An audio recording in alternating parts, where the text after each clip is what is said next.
everybody out there in comic book land? My name is George Serrano, aka The Don, and if you're listening to this, you can only be here for one reason. It's a brand new episode of the Major Issues Podcast, brought to you each and every week by ComicBookClique.com. And as always, I am never alone. Sir, if you could please introduce yourself. Holy crap. You might be talking to me. This is John Escudero, aka Yogi. What's up, everybody? Yogi is here to have a super time, but he's not alone. Other sir, if you could please introduce yourself. Hello, I am your solar patroller, Gregory Thomas, aka GT Rebirth. GT Rebirth is here. We got Yogi in the house. This is a little bit of a Dirt Sheet Radio reunion up in this piece, a super reunion of sorts as we tackle My Adventures with Superman Season 2. Now, this show I feel like has kind of been going under the radar. It's been doing excellent work, but not necessarily been the talk of the town. Without spoiling what occurs, because we're going to get all into recap and review with this series on season 2. Yogi, what did you think of Superman? My Adventures with Superman, without spoiling anything. I really loved it. I mean, the one thing I can always say about My Adventures of Superman to everybody is that it's so goddamn charming. It's the whole way through. I am just like so okay with every remix that they do of the lore and every little change that they add to Superman, because they're not like disrespectful, and they all seem to be coming from a place of love and and understanding of the character. It's like, man, this is really nice. It's like a hug, like a little hug from Superman. Yeah. Yeah, no, I dig it. GT, what do you think of season 2 of My Adventures with I enjoyed it. I occasionally will start referring to it as Pretty Guardian Super Alien. It's so interesting how like it keeps introducing you to these not always radical, but still very different changes to the lore. But every time I've seen it, it's just like, oh, okay. Yeah. Yeah. Like, I've never pushed back against any of the changes. It's just been, that's a different way of putting that. I saw somebody post about comic book accuracy the other day, and almost kind of like suggest that fans can be too rigid in their how they interpret adaptations. Yeah, and the desires and how they interpret adaptations. And I'm like, you kind of got to give fans a lot more credit than most people do, because quite literally almost every single comic book adaptation has a single thing that's never happened in the comics, or things that are completely wholly made up to fit the story narrative. But none of this stuff here felt like someone going, I know what you think Superman is, but let me show you what I think Superman is. It felt more like, it's still ice cream, but it's just a different flavor. And I said it when we covered the first season, but like, and it's makes me feel very, very dumb, but I feel like it's such a peanut butter and peanut butter and chocolate thing. This whole anime and Superman thing, like, it feels like something that just fits and should have fit a long time ago. It seems so obvious on the outset, but the marriage with this genre and an anime, I think really, really works. And I was watching it alongside somebody and just kind of in awe, because I'm like, these action scenes are how Superman action scenes should look. Like this, the way the anime depicts speed, the way the anime depicts physics and stuff, I think really, really help the action scenes in this. And like you said, it's an incredibly charming show, but when it has to, get heavy or start to rock, it's able to do that as well. And I applaud them for being able to kind of toe that line. When it comes to the when it comes to the anime influence, a lot of times American cartoons with anime influence, they kind of take some of the more shallow things from anime, and I feel like it's just like the Dragon Ball, like just like Dragon Ball fight things, like that's it, like that's anime. Look at how fast they move. right? Look at he did a Kamehameha, but he called it something else. But rare times you get like Avatar: The Last Airbender or some people that are more I guess I don't want Refined. to say yeah, probably refined. That's probably what it is. Probably more refined I in got their you. in their not just their understanding of anime, but just kind of what makes anime work Yeah. Hmm. for anime, not just for Americans. Like so you'll get a lot of moments in Superman and Lois that are just like complete anime tropes. And I'm like, damn, that's so goddamn cool. Yeah. Down to like using like the opening theme song in the final scene, like like things like that. I Like did small notice things that like one. that. That one perked my brain. I was like, oh, that thing. I love the opening sequence to this too. Like the open little credits. It's like really jamming music, but you see it's a classic anime opening. Same thing with the Yeah. ending with the the somber. I love how anime ends so somberly. I had randomly put on an episode of Sailor Moon, and it was finishing.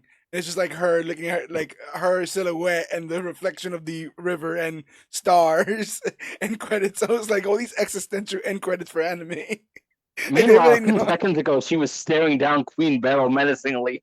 Yeah, so they pick you up and they know how to just kind of like gently put you down for a bit. But I guess my shock and you know uh maybe it shouldn't be this way, but it's like we are talking a little bit about this off air, how inherently American the character Superman is, or how we kind of tied it to Americana. And um recently, the I character mean, has gone through.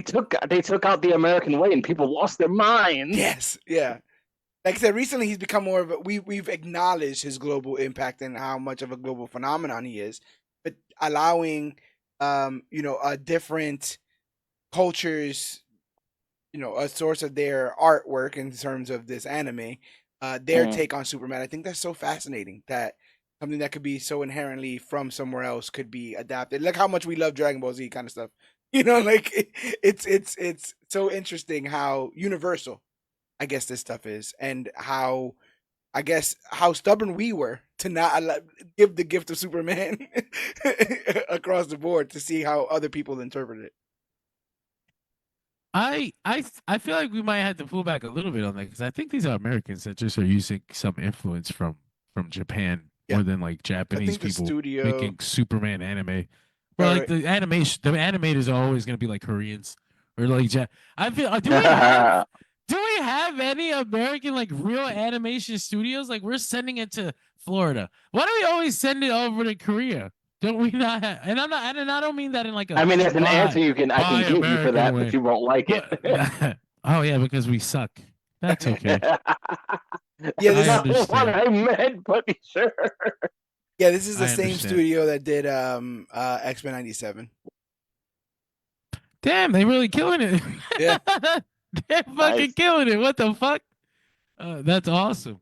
Like I said, I love the resurgence of 2D animation.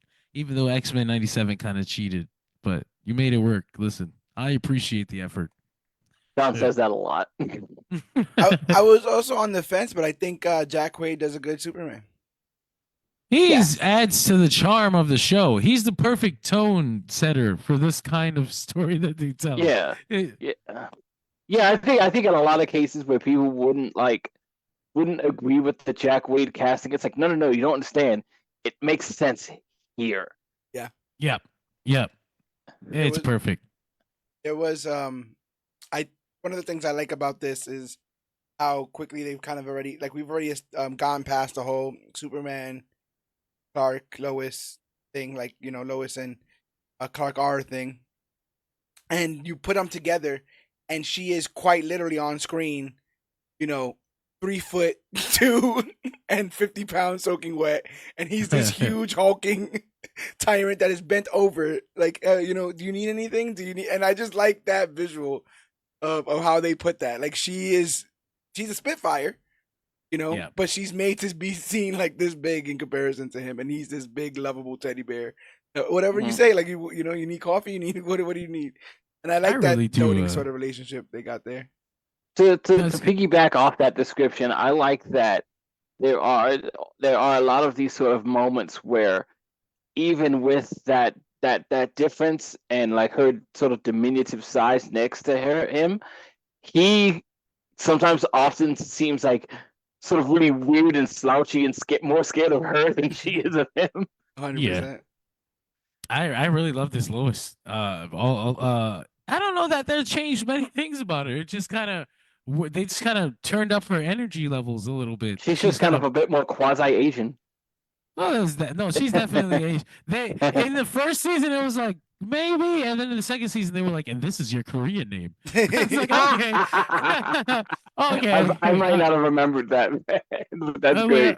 I was like, okay, well, okay, we cemented that, but yeah, we just kind of made her a little more. She bounces around everywhere. It's the coffee. Yeah. It's all that coffee. I mean, dare I say, possibly from Superman and Lois, this is probably the most time we've ever spent with this character. Like, where she's almost an equal character on the show as Superman, in this younger sort of role, in their introductory. Like, they're not married, like in Superman and Lois, or in what was the other one? The Adventures of whatever. The Adventures of Superman King and Kane Lois. one. King King one. Clark, The Adventures of Lois and Clark. There you go. Yes. Yeah. You know, so like, oh, they're married kind of stuff. So like, this is still in the. We've never seen her young and playful. Lois Lane, young, mysterious, and playful. Mm-hmm. And I think they kill that with this, and she's killing that pixie cut. I don't think anyone could rock that cut. I think my mom thinks she looks like a little boy. I was like, damn. I don't know if I disagree. I really like the I like their take on the Lois Lane, Sam Lane thing here. I just felt like the Sam Lane, Amanda Waller the whole racist Lex Luthor thing, it felt kind of undercooked, but I guess that's because they were setting up for like season 2. Yeah. But I mean, or season 3, I guess. But it kind of seemed like they were setting it up for this season. Like, we spent enough time putting things into place where I thought we were gonna deal with that plot now, but they ended up giving all the time to Brainiac, and then kind of took Amanda Waller off the board. Yeah. I was like, oh, okay, that's that was fast. Yeah, because they're doing this whole task force X thing in the background. They're doing this whole anti-alien sort of task force stuff back in the background. And I actually thought from the tease of last season that we were going to be dealing with Zod of some sort. I did not maybe working alongside Brainiac, but I did not think a living computer was going to be an antagonist in this. And my favorite part about Brainiac being in this and his interpretation is that he wears some sort of like cloak. And I'm like, they keep saying Neil. They keep saying Neil. They said Neil a lot. I was Neil? like, where the fuck is Zod? Neil? Yes, Neil. Like, yeah, they said Neil a few times. Like, you guys are crossing the wires here. I actually had to rewatch it because, like, for some reason, when I went to boot up Mars, like it actually, I based too many decisions on this. It had the last 3 episodes of first season listed as unwatched, so I was like, did I not watch the finale? Right. So I actually went back to watch the finale. So like they end season 1 with Neil. Yeah. And okay. On the Zod train immediately. Right. What the fuck then happened? give it to Brainiac. And the way that they do it, and we'll talk about it, but the way that they do the rope-a-dope, it doesn't even feel like a reveal.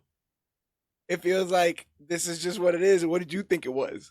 You know, like, why are you looking confused? This is exactly how the story goes. We've never heard this story before. This is how this story goes. And from what I remember, season 1 and 2 were produced at the same time. So I don't think this is like a matter of things changing. I think they just... It wasn't a pivot. Yeah, they were like, ha, we tricked you. So like, why did you... Okay, like, well, I guess. It's the How I Met Your Mother ending. It's like, what do you mean? We've been setting this up the whole time. Ooh. You haven't. Ooh. Let's get into a little bit of the homework here. So, My Adventures with Superman is an animated superhero series based on the DC Comics character Superman, developed by Mars and Paws. Mars and Paws can't. Wait, before we start, I wanted to note something that I thought was amusing to me as I just thought about it. So if they have the kid, and we've established that Lois Lane is Asian, does that make John Kent invincible? Oh, oh crap! Yeah, I can see Yes. that in a multiversal fashion. Yeah, definitely. He is. The Grayson. Or the oh my god, Lois and Batman had to get it once. Developed by Jake Wyatt and produced by Warner Oh, Brothers dear. Animation and Animation with Studio Mir. That's the South Korean studio. Somebody check on those guys, by the way. Studio that's over there. They're going through a lot right now over there in South Korea. The show debuted on Adult Swim on July 7th, 2023, with episodes streaming on Max shortly after. Season 2 premiered this year on May 26th, moving to Toonami, and a third season has already been announced and was announced in June of 2024. The series follows Clark Kent as he navigates his dual life as Superman while uncovering his mysterious origins. Alongside Lois Lane, an aspiring star reporter, and his best friend photographer Jimmy Olsen, the trio tackle Metropolis's biggest stories and face off against villains like Task Force X, Brainiac, and even meet Clark's Kryptonian cousin, Kara. So if you guys are ready, you can get into this full recap because I got a lot of things to say, but I'll say them when we get to in the story. Are you guys ready to get some adventures on? Let's go. Let's get it. So our series starts with Clark dreaming of his childhood home in the Kent's farm, but it shifts into a nightmare. Lois declares he'll never be human, and a vision of his biological father warns him of another Kryptonian and limited time. Before Clark can learn more, he wakes up. What do you think of Super Chad Jor-El? The most Chad Jor-El in the multiverse. This guy shows up, and all the other Jor-Els are like, yo, chill. Like, don't. He's looking at me. Clark, where's your beard, my son? Why aren't you a man yet? Yo, that guy showed up. I'm like, I will follow him anywhere. That man looks like he knows how to lead. I thought it was funny they just gave Superman future vision. He just has dreams of the future. Oh yeah, fuck. yeah. And he even, not to jump ahead, but he just kind of even acknowledges it. Like, yeah, I had a dream and I thought I saw this. Yeah. Like, wait, back up. Do you do this? Is this a thing? When could you do that? Do you remember when his dad kept showing up and I guess speaking Kryptonian and he couldn't understand what he was saying? He used to freak him out. What? Yeah, he used to Get just out of freak him here. New languages freak me out. Yeah. Yeah. Yeah, I like this new Jor-El. And what do you think about the Superman mythos kind of going to Kara so quickly with this? This is something interesting to me because Man of Steel supposedly teased it early on, or at least there might have been plans to have Kara early on. There's rumors that there might be a mention or Superman, the James Gunn version, might lead to eventually, as we know, Supergirl, Woman of Tomorrow. What do you guys think about introducing Kara so early in the stages of introducing, or at least this version of Superman? I'm going to speak as a man who is As a man with a beard that has been hurt by another series in this DC animated lexicon, and has watched as Young Justice took 4 seasons to introduce Supergirl, and now we may never actually get her. So, like, by all means, take your shot when you get it.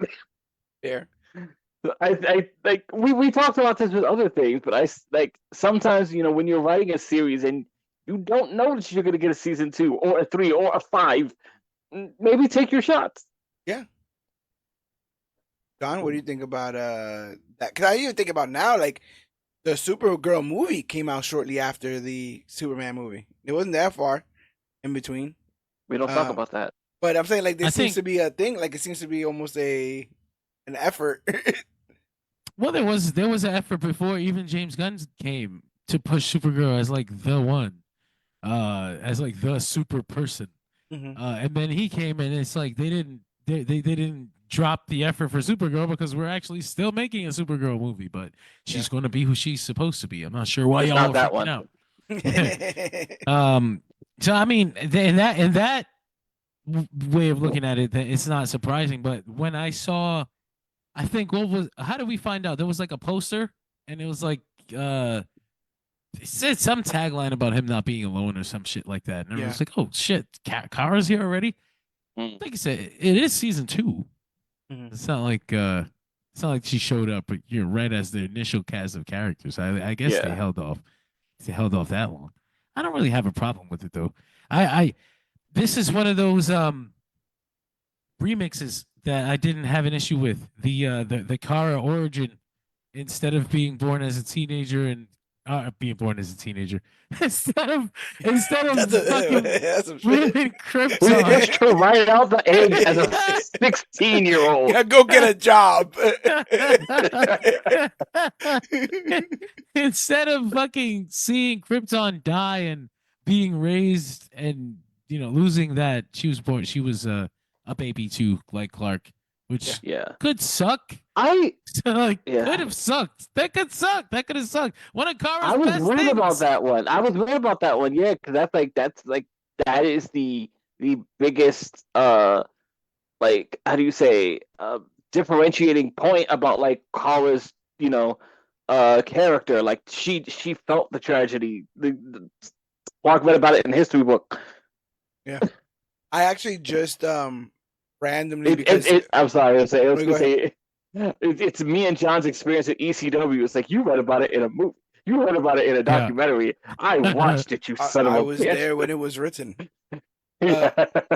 I rewatched the I guess I'm just had Supergirl on the brain because I was starting to play out of boredom the story mode for Injustice again.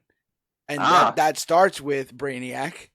And it starts with them sending both Cal and Kara off, and it's still grown Kara, go follow your your cousin. Whoops, got hit with some sort of space rock or knocked off course, and now you guys are in two different situations. And now my cousin's a tyrant. Oh no! Whoops, you hate when that happens. Crap. You hate when that happens? This doesn't happen to all the other Supergirls. Yeah, right? That's terrible. So the next day, Lois is struggles to contact her father and heads to work at the Daily Planet. Jimmy, using his Flamebird earnings, he's rich now, gives his co-workers luxury cards. Clark plans a simple Valentine's date for Lois, but colleagues urge him to aim higher. However, Perry cancels Valentine's plans, assigning them to cover a potential meteor. What the impact tipped by Lois's college friend Hank Henshaw of Star Labs. Clark, Lois, and Jimmy head to Star Labs, where Clark learns the object is part of his Kryptonian ship. All right, gentlemen, weigh in. Is Clark's, intimate ramen Valentine's Day plans, is that old hat? Does he need to be more grandiose, or is it the partner? Do you have to just kind of know your partner in this instance? He can literally just fly her up to the roof and it'll be like, oh my God, Clark, you're so fucking romantic. Like he doesn't have to do very much. Right now, in the sun, in the sky. Don't even worry about my clothes. Please throw them. Where we're going, we don't need clothes. I do love the idea that he has self-normalized so much that he doesn't even like, you can do things that no man on this planet can, and you are trying to make dinner plans. Yes. And not even like steakhouse. He's like gonna get takeout. Gonna get some ramen. They're gonna sit on the roof and we're gonna watch the sunset. Yeah. They like that shit. Listen, it was a good idea. He can take her to the sun though. Like he can literally, the sun never has to set. He can take her to the sun. He should not like it. I thought she would have liked it. Yeah. Speaking of taking her to the sun, this is one of those amusing things about every Superman adaptation that you sort of sit around and wait for. Is like, oh, so we're doing the he can breathe in space thing. Yeah. They should. I love it. I was talking about that out loud. Kryptonians should always breathe in space. There's only one Kryptonian asshole that can't breathe in space, and it's the animated series one. He's a fucking loser. Oh, really? He sucks. He wears a big ass space suit. He gets his ass beat by Darkseid all the time. Not to fucking get Lois until the last episode. Animated series Superman is a fucking is a chud. It's Kara who does the fake out, right? Because I believe like she gets knocked into space or whatever, and I'm like, she starts doing that. She's like gasping, and I'm like, They can breathe, and then she does the fake out. I'm like, yeah, okay. Just She making was sure. laughing with him like, "You're wearing a helmet, stupid Idiot. Yeah, it's mostly Cat Grant that's trying to make Superman feel bad about this thing, but she's special. He's very superficial. It's okay. Very, very superficial. At the lab, Alex, former assistant to Anthony Ivo, is denied work due to his past, but Jimmy encourages him to forge his own path. Clark reveals the ship's location to Lois and Jimmy, who accompany him to Antarctica. At the ship, Clark encounters a hologram of Jor-El, who explains Krypton's imperial past, its downfall, and Clark's survival alongside his cousin, Kara. Jor-El warns of intruders as Task Force X, led by Amanda Waller, breaches the ship in search of Kryptonian tech. Lois and Jimmy are ambushed but saved by Superman, who fights Damage, a cybernetically enhanced agent. Is that Damage? That's not Damage. When I heard that name, I was just like, "Is that you?" But there was a Damage before this. Before that's what I was gonna say, but right? it's the same. It's just Damage. DC's Damage. DC's Damage. Damage. Oh, Damage. Oh. Kryptonite weakens Superman, but Jimmy secures it in a lead container, allowing Superman to recover. That shit is freaky, man. That kryptonite in this show is that little thing, right? It grows out of his hands, and it comes out of their fucking face and body and shit. It's disgusting. Is their blood crystallizing? Like, what is happening? Yeah, it's horrifying. And the proximity doesn't even seem to be all that close. It just needs to the light needs to glow on you a little bit. They just need to hear about it. Not to attempt to sound like I'm connected to something that won't happen or anything. It seemed like the kryptonite poisoning was turning them into something that would be very doomsday-ish. Interesting. Oh crap! Like the jagged sort of. There were spikes. Yeah. That stinks. No, I hate this. So I don't know. I would not be surprised, especially if it is a future Zod where Zod or another Kryptonian gets turned into a Doomsday through just extreme kryptonite poisoning. Yeah. I'm actually really sick of Doomsday being a Kryptonian that got turned into a thing. It was just a big asshole. Like, they built a big bomb asshole and they threw it at people. Yeah. That was the whole. I really like that about him. He was just like this thing you can use when you want a big, strong villain for Superman. Yeah. So do you really hate it when they give him lines? What the fuck does Doomsday need to talk for? I was just gonna say lines. Yes. Listen, I'll give fucking Superman and Lois. I'll give them theirs. They're a TV show. They have a long form stories to tell. But here's a fucking movie. You throw the damn bomb at them and they go, "Oh no, this big angry shit is coming," and you fucking kill it. It's the best.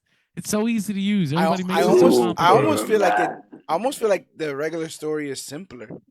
I feel like the other stuff is way confusing. Like, you did what? So you put him in the ship water, the toilet water in the ship, and then he used to be Zod. Yeah, and now he's very, very. Do they call him Doomsday in BVS? No, but Lex says he will be your Doomsday. Okay, they do that a lot in Superman and Lois.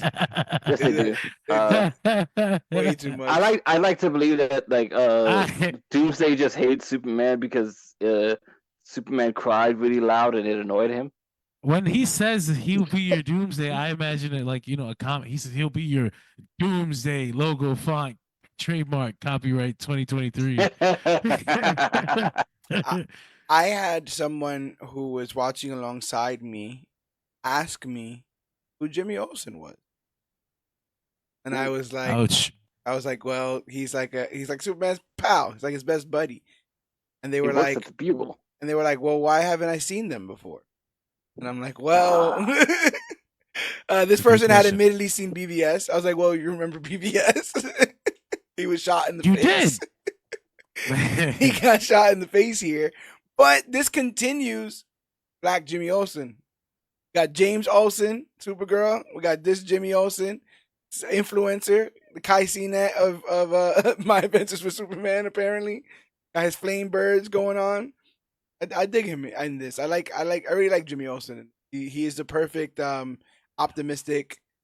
He's never down in the dumps. He's never hiding something. Like he's never like he has no nefarious plans. He's always trying to just be the best bud. I really like that characterization on this. I Knew love that Clark was both. Superman the whole time. Didn't care. It's not my I business.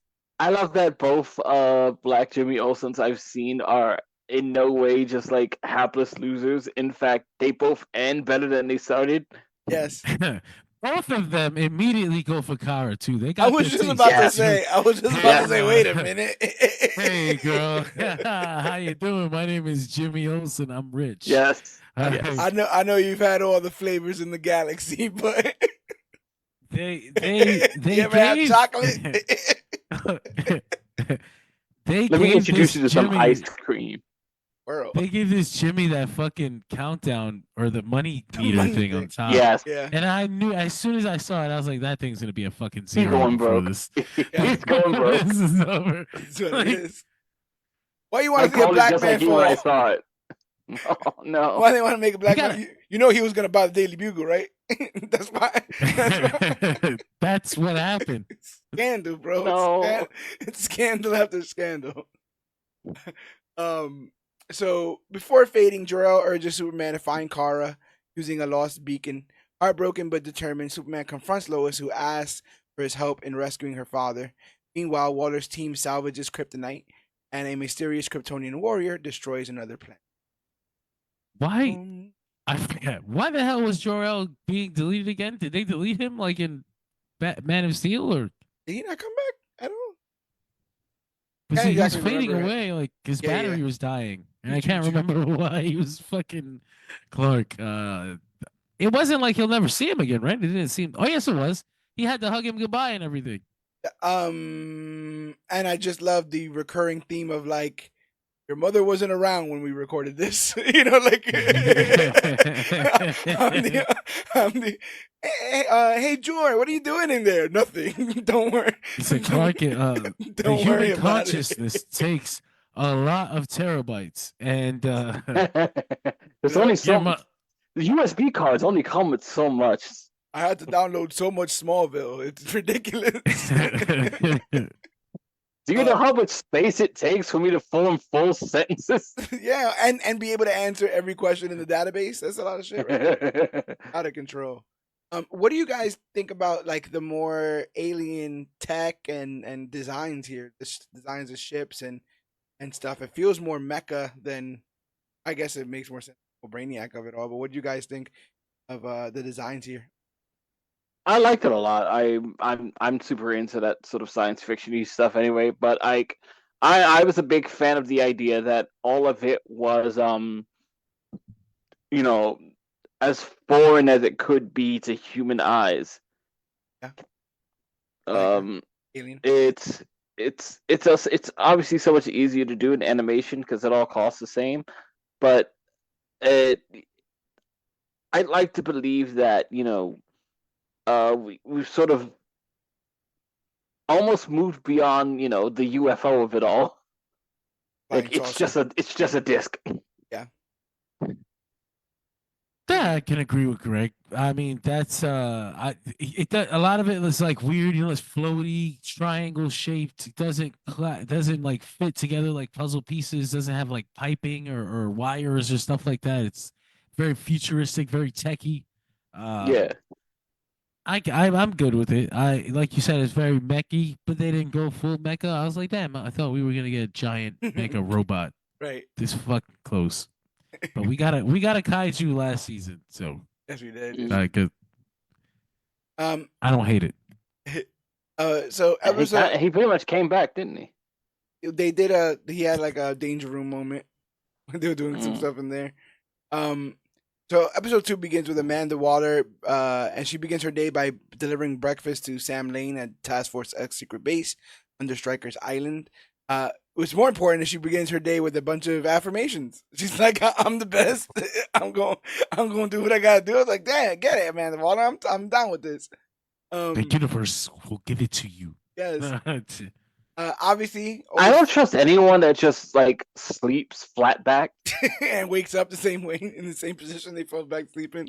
His eyes pop open. It's like, hey, why are you the way you are? They just start to speak. Meanwhile, Clark and Lois debate how to rescue Sam. Lois suspects Sam is still in the city, but Clark struggles to tell her about his cousin. A boy named Billy interrupts, asking for Superman's help to find his father, a librarian at Strikers, who has vanished. Clark promises to help, and Lois connects the disappearance to Task Force X. So Amanda Waller's playing on Sam Lane's friendship here, and Lois is trying to figure out whether or not I guess to Lois he's always worth saving.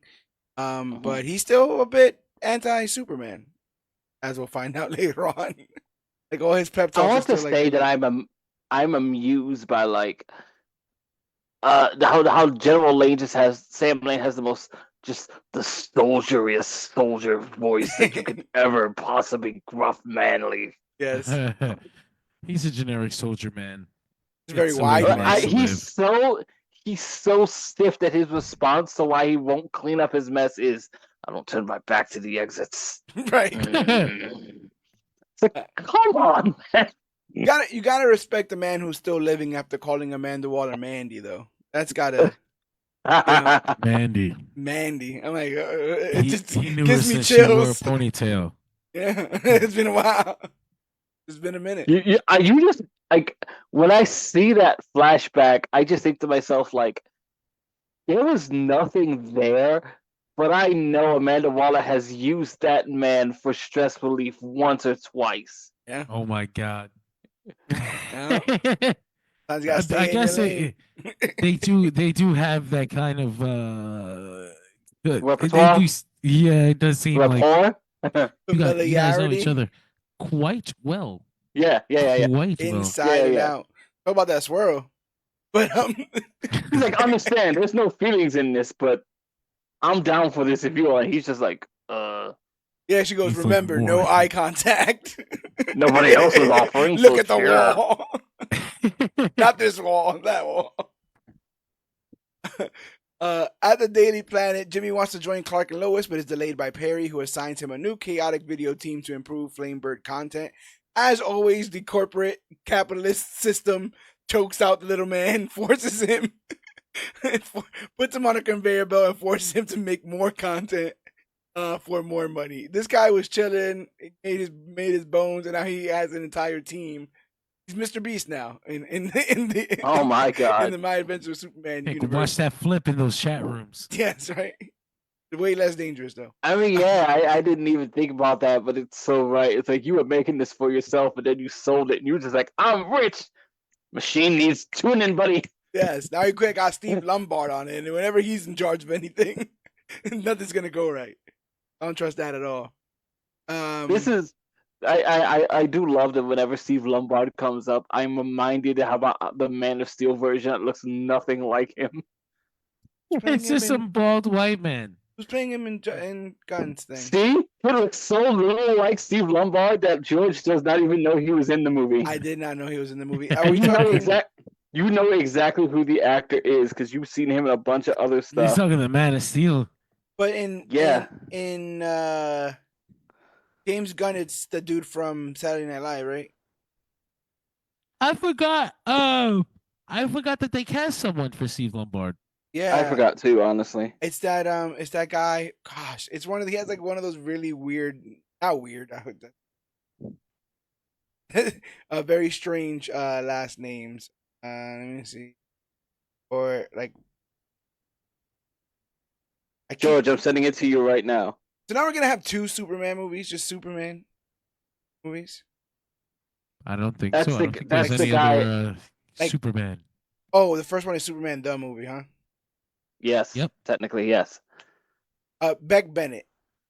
That's who it Beck is. Bennett. Beck Who the Bennett. hell is that? I don't know who that is. You know, yeah. you've seen him before. He's in. I don't know how much Saturday Night Live you watched. Not much. You said Beck Bennett? Beck. Beck B-E-C. Bennett. Beck Yeah. Bennett. Saturday Night Live. Alliteration. And Is quite. he's got the mustache, bro. He's already got the Got the Steve Lombard mustache. Oh, I've kind of seen this face around before. Beck Bennett. Did you see the screenshot I sent you? Me? Yes. He's a Steve Lombard type. I don't remember that guy's name. Isn't it Oz something or something? Gosh, I don't know any of these actors' names. This is terrible. Beck Bennett's only 5 years older than me. Yeah, they're not getting younger. We're getting older. Yo, he's not in anything live action. Has not been in anything live action. That's Does great. animation? Yeah, he's in Superman. He's in. Well, he did Unfrosted, but Nimona he's in. Mitchell's versus the Machines he's in. The Angry Bird movie he's in. A lot of anime. Sing. Zoolander. He's in 2. Bill and Ted Face the Music. Yes, he is. But he's a comedic guy, and the idea they got a comedian and put the mustache on him to play Steve Lombard, it made me feel good. Clark and Lois head to Strikers. Oh, and he's in that dumbass Jerry Seinfeld movie about Pop-Tarts. Yeah, Unfrosted. Never saw that. Probably better off. I don't know. It's Can't say anything these Pop-Tarts. days. Come on. You can't make any movies these days. And what's the deal with censorship? What's the deal with 16-year-olds? Clark and Oh Lois my head God. to Strikers. Okay. Where Superman breaches the facility. Afterwards, inside they discover a hidden base by Task Force X, including a cell holding Sam and the Kryptonian beacon. Superman reveals his cousin's existence to Lois, but she is hesitant about involving more Kryptonians. They witness Waller interrogating Sam, threatening to use Lois against him. Disguised in a hazmat suit, Lois sneaks into Sam's cell with Superman. Though grateful for the rescue, Sam criticizes Lois for risking herself and bringing Superman. As they escape, Sam helps isolate parts of the facility, disrupting Waller's operations. Waller orders Atomic Skull to attack, but Superman shields Lois and Sam, who encounter Billy's father among the prisoners used as test subjects for Kryptonian technology. So as you recap this, it made me realize why they were teasing the Zod thing. Because they wanted us to feel like, more Kryptonians were coming so that they can reveal that actually they're all dead. Yes. That sucks. And But Chad okay. But I GPT guess has it- taken over. But I guess it also helps feed into like the idea that as far as you're concerned, because they tease the Kryptonians, that Waller and Lane are right. Until Only they to, are like- not. Until they're not. It was really fast, really subtle, and it made me wonder why so subtle, why so background with the subversion of what you were trying to tease. Because they made such a big deal about it in the end of the first season. Why did it get brushed away with background lines like, actually I'm the only one? And then they had the Superman and Lois conversation where she's like, "You want to bring the Kryptonians here?" And he's like, "Well, wait, let me explain." He never. They don't ever have that conversation. There's a lot Has of he ever- conversations they seem to never have. What, the one about Lois? I mean, the But one he about tells Laura? her, "Well, actually, all the Kryptonians are dead, and only Kara exists. So it's Oh only no, us I two." don't. No, I don't think he does. He frames it that way. I think he just frames it that What she's happened to that she's- whole plot point? she's incoming. I do really like her, like her stance in this. It didn't feel like crazy or paranoid or any of it. Like, if you watch season 1, that's all they were planning for, right? It's like alien invasion that was going to come in and wipe out all the humans, and they seemingly got past it. And then he's like, "Oh yeah, by the way, my alien cousin's on the way," and she's like, "What the fuck?" Like, what are we? I thought we were on the same page We were about doing this. so well. Yeah, I thought we were on the same page about this. I just like that she's not just, like, okay, yeah, sure. Because I still think this is still new ground for all these humans. And I like how, and we'll eventually get there, but I like how they maintain the whole thing, like the whole like Lex Luthor slander campaign against aliens, and like, what are they doing here? And the second he chooses not to want to be on our side, it's all over. God, I hate the Lex Luthor argument so Yeah, much. yeah. think it's better than if Superman Holy came yell at and my ripped screen. when he rips off the roof of the White House and send in Harley Quinn and the Crocodile Man. Yes. And the boomerang guy. Golly, that's how bad lobbyists are. They don't even have to make sense. They just want the funding for the program. Let me tell you something. I'm scared. Yes. Okay. Hey, watch I'm this gonna make it possessed your woman. problem. Watch this possessed woman real quick. The whole fund me. the whole Lex Luthor argument is just like the worst kind of conversation through fear mongering that I was like, it just eats me up inside to listen to. Like, why does somebody else see through this trickery? I honestly didn't understand that motivation because I feel like all the modern theatrical Lex Luthors have been kind of like about money and power and real estate and stuff.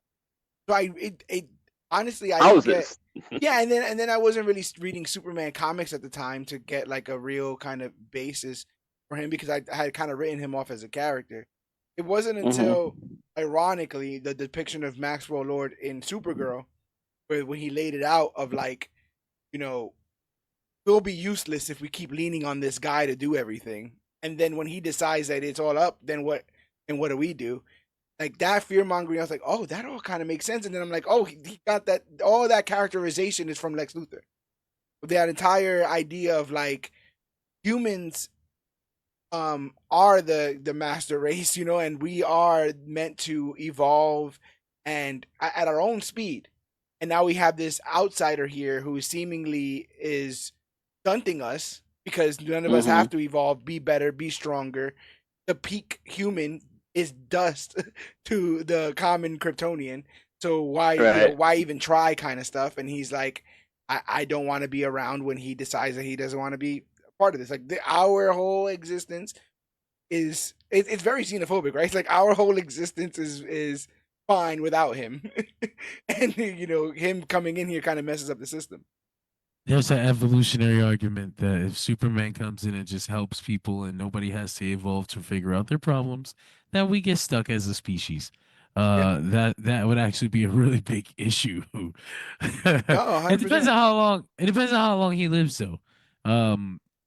Certain Supermen can live forever, right? How many different stories of Superman that you hear that he just doesn't die? He's old 1,000 years from now. I was thinking about that the other day, and I'm like, I guess regular Kryptonians die, but his physical or his physicality on Earth, his aging, all those aspects of how the sun and all that other jazz.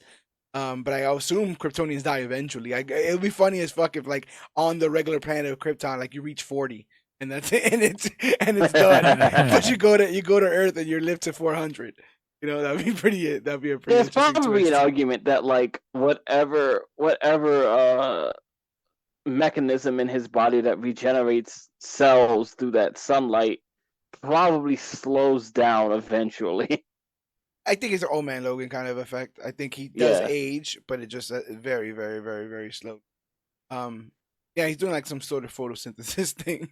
So it's definitely photosynthesis. I was saying, yeah, he's doing something like that. Superman frees the prisoners while Lois and Sam evacuate them. Waller confronts them, revealing her betrayal of Sam to Checkmate, which led to her leadership of Task Force X. Atomic Skull battles Superman, causing the facility to collapse. Superman defeats Atomic Skull, retrieves the beacon, and escapes with the group on a yacht rented by Jimmy, who arrives with his new team under the guise of finding a story. On board, Lois urges Sam to stay with Clark for safety, and Sam reluctantly agrees. At Checkmate, Waller faces backlash for losing control, but is approached by Alex, now revealing himself as Alex Luthor. Demonstrating his expertise by subduing the rogue parasite, Lex offers to become Waller's lead scientist, setting the stage for a dangerous alliance. Dangerous alliance. I feel bad for Atomic Skull. He can't just like go to a diner or like he can't get a regular job. He has to be a villain, right? Like what It's on fire. You see all these stories of like, villains. I who mean, he could eventually, join a circus. who wants to come see that guy? Who's paying a ticket to see Flamehead? And that's Mommy, gotta he be. sucks. Hey, mommy, what did you say? Local man burns down circus. Yeah, I always feel bad for him because there's like no regular life for him. It's just Maybe he could be like the story of the Clayface actor, where it's like you could play a villain and we don't have to spend the CGI money. he's got to go to like EDM concerts. That's where he's got. That's where he'll make his bones. All puns intended. So moving along, and an explosion erupts at an apartment building, and Superman rescues Silas Stone from the blaze. As Superman continues saving others, Livewire confronts Silas, threatening his son's life unless Silas deletes a damning video implicating her employer. Livewire returns, a original character made on Superman the Animated Series. Yep. Meanwhile, Clark struggles to conceal his superhero duties from Sam Lane, who remains skeptical of him. Clark rushes to meet Lois for coffee, only to learn that she's covering a press conference at Ameritech, a tech company unveiling the Metallo, a military-grade robot powered by unstable Amerifusion energy. Amerifusion. Amerifusion. Both Lois and Gotham Gazette journalist Vicky Vale pressed the Ameritech CEO Tom Weston about Dr. John Henry Irons, the lead engineer, but Weston dodges questions. Determined, Lois and Vicky separately try to locate Irons. I love that this is all like this is all I just get a lot of Iron Man 2 hammer tech robot display PowerPoint presentation stuff with the Metallos. I love Lois and Vicky Vale. They're ridiculous. Yeah. Together trying to outscoop each other. That was Vicky's the one that she's like fangirls over, right? Yes. Yes. Okay, yeah. And then realize that Vicky is like the dark side of just how do you say, like, provocative storytelling. Salacious, scandalous sort of. Yeah, I can see that. I've got to get the dirt on Superman. Sometimes you need to give it to get it. At Heyo. the Daily Planet, Jimmy shares troubling news with Clark. Flip, one of his interns, has gone missing while investigating an encrypted message about killer robots. Clark and Jimmy track Flip to Iron's home, where they find the doctor himself. Iron explains his steel mech suit was designed for first responders, but Winston repurposed his technology to create Metallos, ignoring their volatile power cores. Irons reveals that the multiple Metallos in proximity could trigger a catastrophic chain reaction, endangering Metropolis. They're not even like close to like getting this FDA approved or any of that kind of stuff. Like too many in one area and they'll all just explode. Winston fired Irons when he tried to go public with the danger, and now Irons believes he is a target. So he was basically a whistleblower. Lois and Vicky also arrive at Irons' home, but before they can act, Livewire attacks, destroying Irons' computer and critical evidence against Weston. Livewire reports Superman's involvement to Weston, who activates Ameritech's fusion core and deploys the Metallos to eliminate all the threats. Superman and Irons head to Ameritech to shut down the core, but Winston sabotages the controls, forcing Superman to contain the unstable energy with his bioelectric aura. Irons dons his steel suit and fights alongside Superman to destroy the Metallos. Together, they disable the fusion core, saving the city. This is like a new power in this episode, isn't it? The bioelectric. It seemed like it just manifested, but I'm pretty sure they've been teasing this. I feel like it was in the finale episodes of season 1. Yeah. I feel like because I remember thinking, wow, this is an interesting way to use the red and the blue-red electric Superman thing. I was thinking that as well. I like it. I was thinking that it is still very weird to me to have a Livewire that is not obnoxiously voiced by Lori Petty. Yeah. Leslie Willis. I dig it. I like the way that they sort of set this up here. At the Daily Planet. Oh, did I already? In the aftermath, Lois files her story, impressing Vicky, who offers her a job at the Gotham Gazette. I'm like, she ain't moving to Gotham, girl. What do you think this is? Lois is intrigued but hesitant as it would mean leaving Metropolis. Meanwhile, Superman reflects on needing help to succeed, inspiring Clark to write an article celebrating Irons as a hero. Despite Clark's praise, Irons is fired at Meritech, which is acquired by LexCorp. Lex Luthor announces plans to use the company's assets, including the Metallos, to support Waller's growing agenda, setting the stage for a dangerous future. So we're doing like this almost like villain of the week kind of stuff, and it all ends. Every episode seemingly ends with Task Force X getting another asset or another weapon or another plan in their. Like they're just doing like this like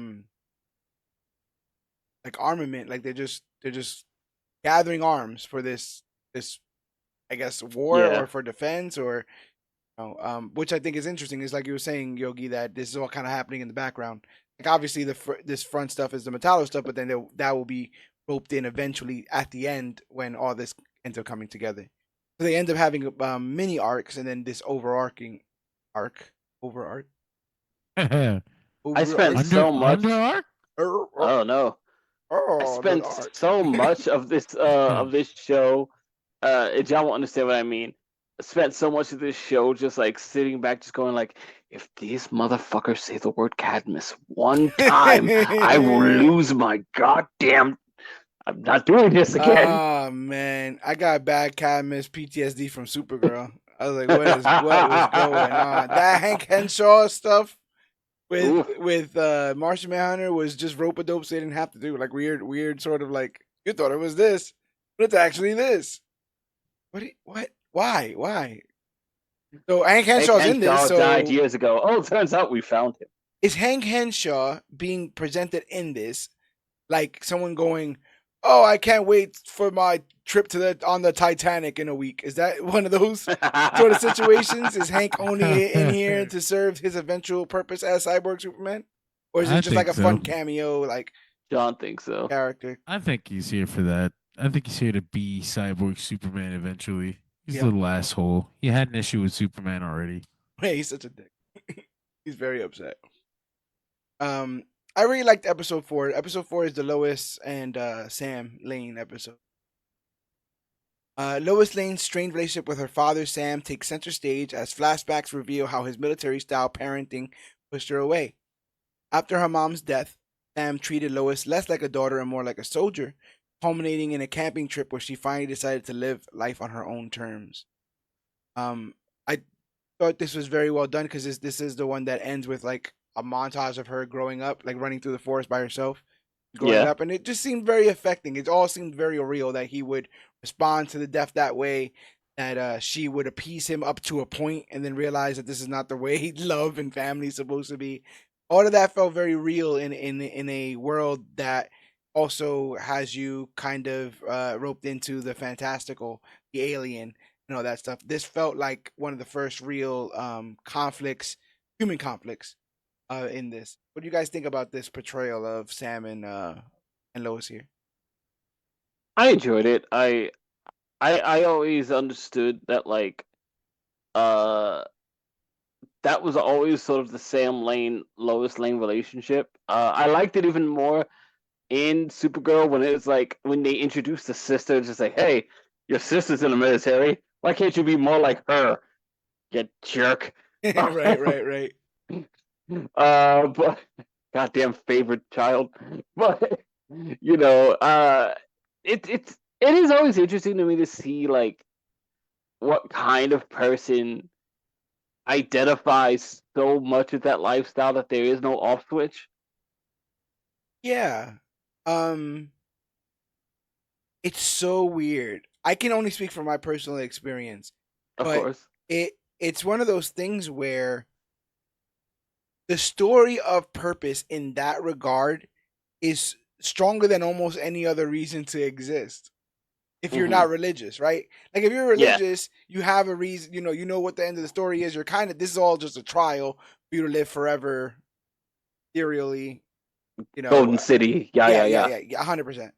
But if there's none of that in your life, I think everyone looks for purpose. And if you tell somebody like you are what stands in the way of like innocence and evil, and like you're the defending force, that is You are so the catcher in the rye. Yeah, that's so with the giant AR-15.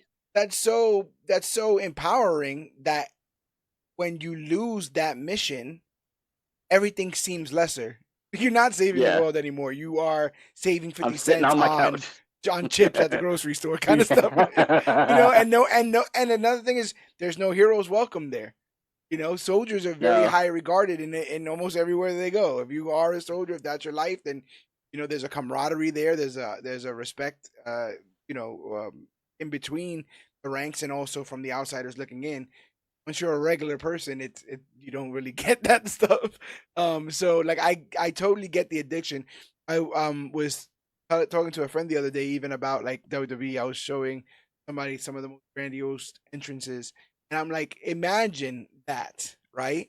And then imagine like then working at the post office.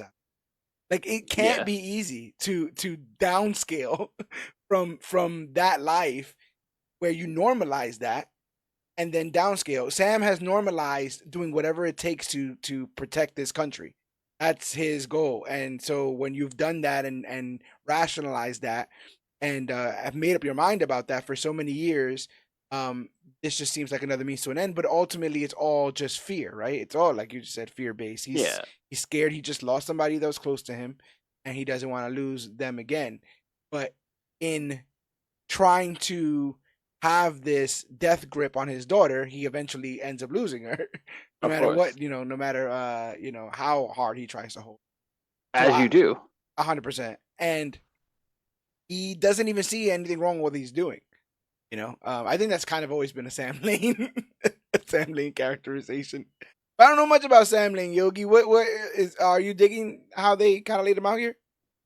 It's pretty much exactly how you see Sam Lane in every single adaptation or every single version of him. He is a soldier, and Lois is a soldier's daughter, and they tend to clash over the way that he raised her or the things that he thinks about Superman. It kind of feels like this Sam Lane is gonna arc so that he eventually accepts him or whatever, but that doesn't always work that way. Sometimes he just dies. Sometimes you just die mad. Sometimes you just the die. way things happen. I like it. I like him a lot here. He means well. He's just kind of dumb. He's very dumb. We must save the universe. I think what's affecting is that Lois is such a spitfire and she's such a personality. And this seems to be, I wouldn't say the only thing, but the only thing in a while that's affected her to this degree.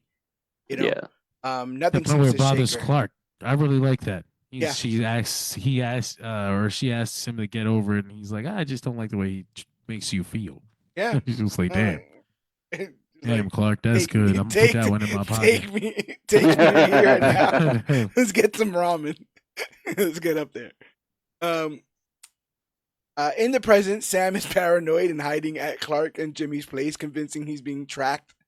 Meanwhile, Jimmy invites Clark to the Star Lab Symposium, where he's set to defend Superman against Lex Luthor's anti-alien rhetoric. He's doing a anti-Superman TED Talk and shit. Like, he's got a PowerPoint presentation up where he's about to convince everybody Superman's a dirtbag. Which is, I guess, also very... I don't think he knew, though, right? Because I feel like he didn't know what the hell he was walking into when he went to that. He was very surprised. He definitely had no idea what he was walking into, strategically speaking, because my boy does not know how to win an argument. No. And Lex came super prepared. Super duper prepared. Go ahead. No, go ahead. I was gonna say Lois tails her father and ends up dodging attacks from Damage and Slade alongside him. Slade is what's his face, right? Jerry from Rick and Morty, Archer, what's his face? Cyril from Archer. Oh, Cyril Figgis. I did not know that, actually. Yes.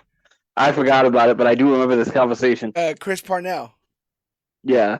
I remember because I'm like, his voice is a little saucy for Slade, and I was like, I know that voice. Where is it from? And he's Jerry, Morty's dad, or if you watch Archer, he is gosh, So Cyril now I Figgis.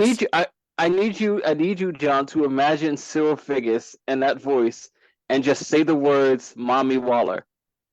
Oh my god. Mommy doesn't need you anymore. That is such an anime design for Slade, though. That is like the anime design for That's Slade. certainly one way to that's certainly one way to describe it. I think they're very they like to what's the word you can use for the what they did it to Lex. They did it to Lex to I guess twinkify. Twinkify, yassify. They twinkified Slade and then they twinkified Lex. Wasn't there a Twinkify Indian strap match or something like that? Was that another? Yeah, Okay, sorry. I thought it sounded familiar, but yeah, I was actually thinking about that the other day about like just like how effeminate Maximilian Pegasus was in Yu-Gi-Oh. Wow. Yu-Gi-Oh! That's a reference. Oh, Yu-Gi boy, come to my Toon World. I'm like, oh, what is going on here? That man has some Diddy parties. I don't want to hear nothing. No. I don't want to hear nothing about nothing. No. We can't animate Baby Oil. I was say if you thought this Superman, My Adventures with Superman coverage was gonna not have a Diddy reference in it, I don't know what you people. Oh no! I don't know what you people thought. We are an unpredictable sort. At the symposium, Lex frames Superman as a dangerous liability, turning the crowd against him.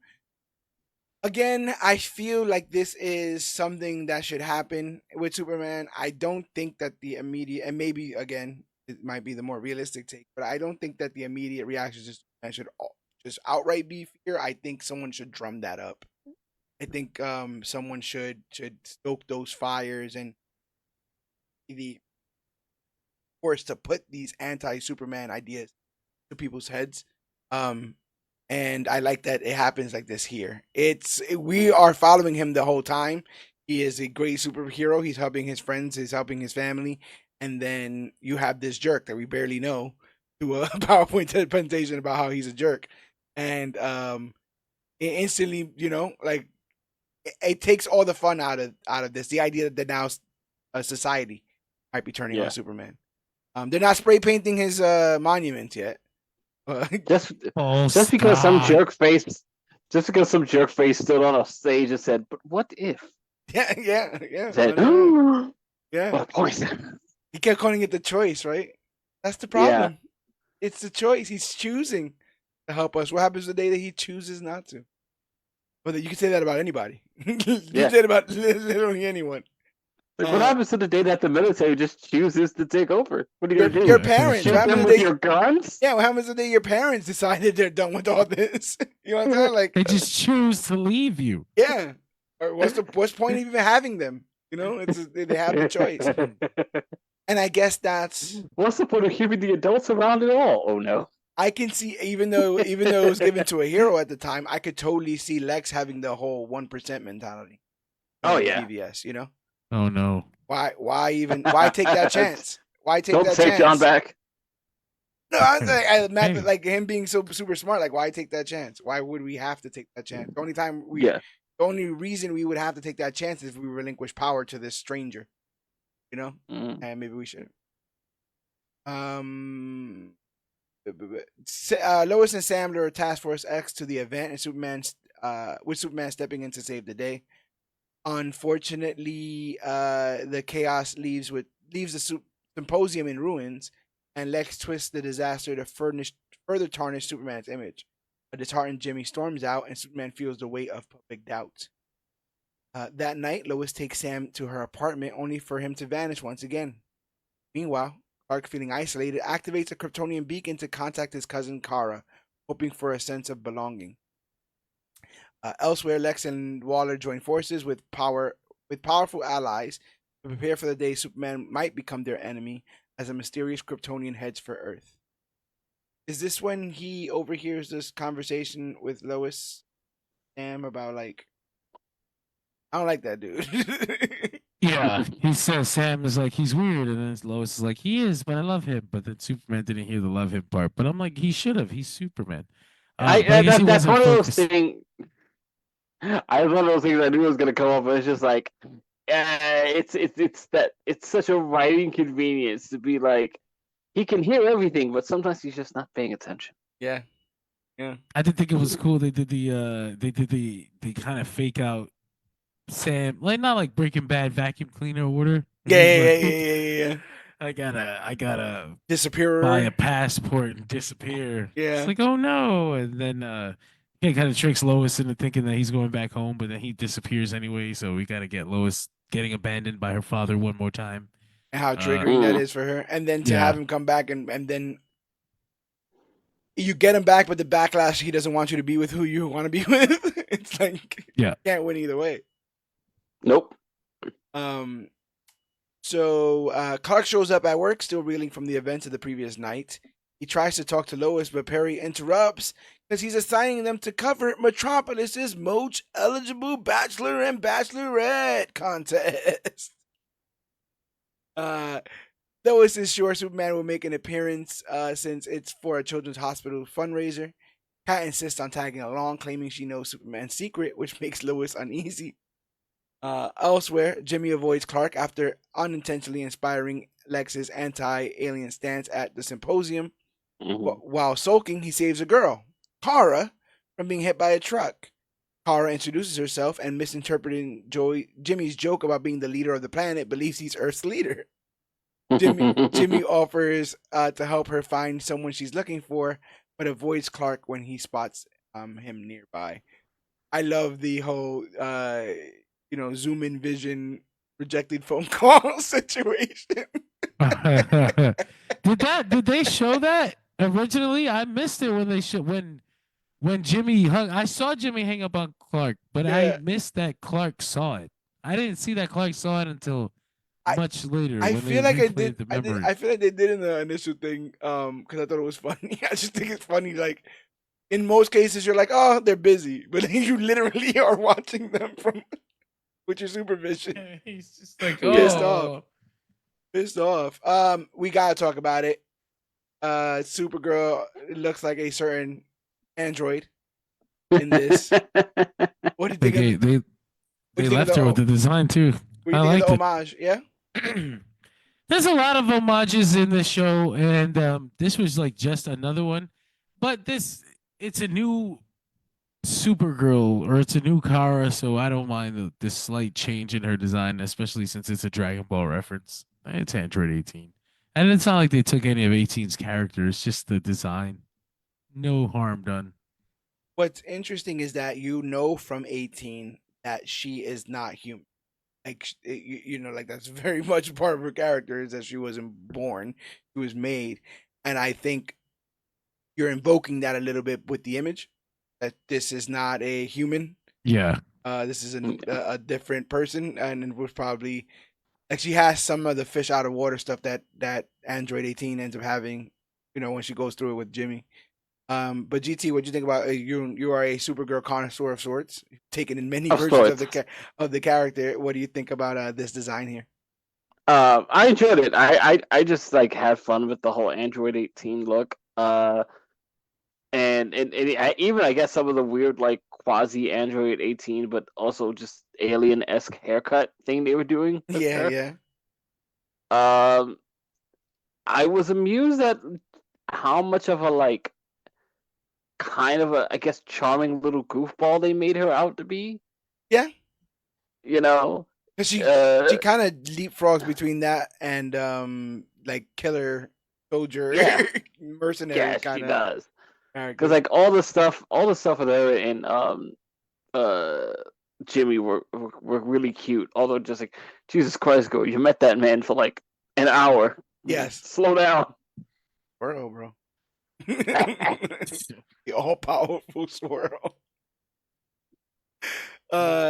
At the contest, Lois grills Kat about Superman's secret. Kat speculates Superman is dating one of the contestants and plans to use this to uncover his identity, making Lois nervous.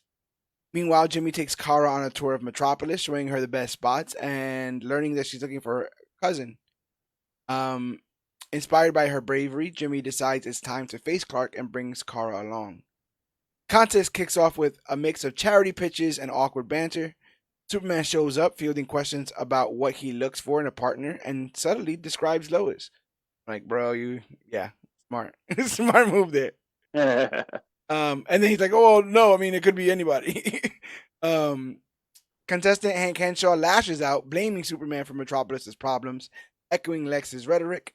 After a tense exchange, Kat concludes Superman is dating Silver St. Cloud. Lois feels conflicted, relieved Clark's secret is safe, but rattled by Kat's dismissal of her as a potential match for Superman. Can't win with women. I'm telling you. At some point, I was just like, "Why are you taking Cat Grant seriously? You pretty much disparaged her entire career earlier." Yes.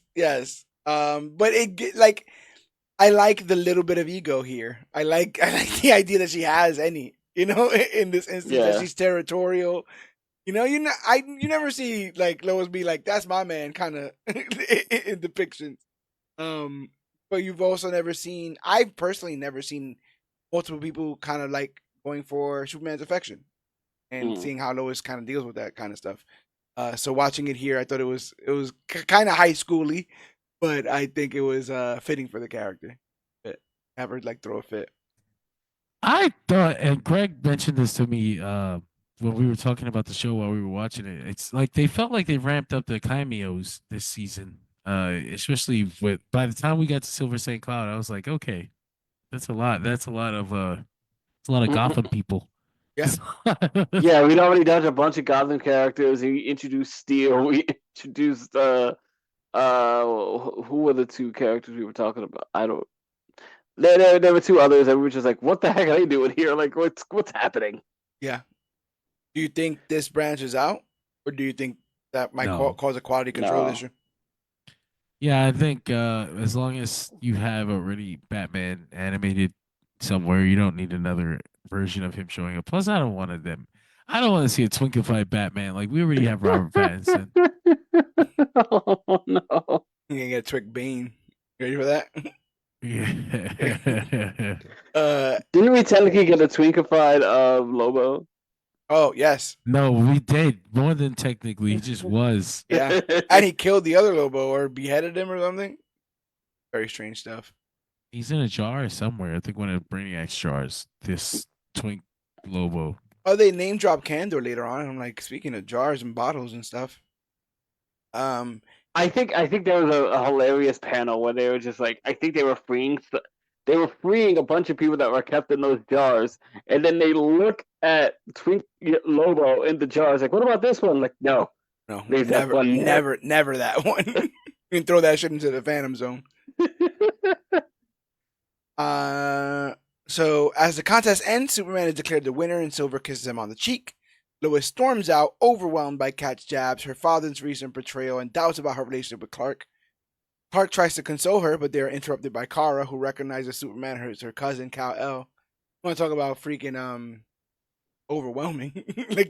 That was a conversation that they need to have, and Kara just shows up. She's unimpressed with Superman's trivial activities and reveals herself as a Kryptonian warrior who's destroyed planets in the name of their empire. She offers Superman an ultimatum: join her in rebuilding the Kryptonian Empire or face her wrath. Despite Superman's attempts to reason with her, a voice from her bracelet urges Kara to attack. She dons some armor. A fierce battle ensues, with Superman struggling to protect civilians while defending himself. During the fight, Superman discovers his cold breath power, but he still can't stop Kara. The mysterious voice orders her to bring him in. Kara defeats Superman, traps him in a crystalline prison, and departs Earth, leaving Metropolis shaken and Superman's allies in despair. He got, son. He definitely got in this instance. What do you guys think of the formidable Kara Zor-El? I love the fight. I love the action scenes here. I like to see these Superman Kara fights and I guess spoilers fights. Yeah. they're really well animated. What do you think about the armor? I mean, it's not. It's. I don't hate it. I don't love it. It's just kind of is. I don't hate it as much as I hate some of the designs that will come later on. Because Uh, he's not wearing shoes. oh, it's Is that why? yeah. It's the shoes. I get it. It's the shoes. I totally get it. I think it's in line with all the other evil Kara designs, right? Like there's like a litany now when you talk about like the red kryptonite design, the apocalypse. A lot more dressed than that one. Yes, she was wearing basically yeah. tattered loincloth in that one. Yeah. Do you But think, that's I was just gonna ask you, what do you think about Kara in this scene and about her? I like the arm mostly because I said it to John. Like that's what it reminded me of. It evoked a lot of the Red Daughter stuff for me, with like obviously as we noted, it's not exactly the dark side attire, but it invoked that sort of energy to me. Yeah. You know, and it definitely came off to me like that's where Kara was in her like rage. That's what it is. It's a little bit in between the Apocalypse one and the Red Daughter stuff from New 52, where she becomes a Red Lantern. I even give you a third one, Go for Nazi it. Kara. The Yes, Earth X, Earth X Overgirl. Nazi Kara, SS Kara. Yeah, Two that was S's in that was Supergirl. weird. That was weird. Truth, justice, blonde hair, and blue eyes. So, no, I was like, I mean, Truth, obviously, justice, and the Aryan way. there you go. Oh no. That's gonna get clipped. So I just thought it was kind of. I mean, obviously, you're always supposed to have like a what was, all is lost moment. Like, Yeah. I'm not used to seeing Superman get bodied and like kidnapped. Like he just got his ass whooped, and she just took him, and there was no one on Earth that could stop her. I like that sort of challenge being brought into the world. My adventures with Woke. Yeah, right. Oh my god. My adventures with they/them. Superman wakes. Oh no. Superman wakes Yeah, up. what are they them in this show? Yeah, there was, right? It was I at think so. it was at, I think it was at the romance thing. Oh yeah. When they were Isn't, listing off all these high status people, and one of them was introduced as they them. Isn't Brainiac they them? I would say that. I mean, technically yes, because he's sort of beyond gender. Yeah. I'm literally one robot. They didn't drinkify him. There's still time though. No, Superman. he's thick. Thick Brainiac. Super Turn thick. around for us. Oh god. Most personality I've ever seen on a Brainiac, I think. I'm telling you, my favorite part is that he wears except clothes. Injustice. For some reason, he wears like a tattered robe around his robot body. I'm like, I wonder when he did that and what the other robots think about that. You know, he's like, guys like this, I put it on. I don't know what it's for, and I don't necessarily need it. It just feels right. Yes, it just feels.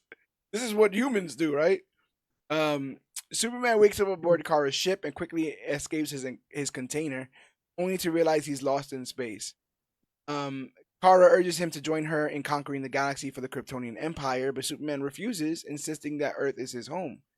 She then shows him a holographic projection of Krypton's last days, portraying the Empire as a benevolent force that helped primitive species. Superman counters with his memories of Earth, his adoptive parents, and his belief that peace isn't.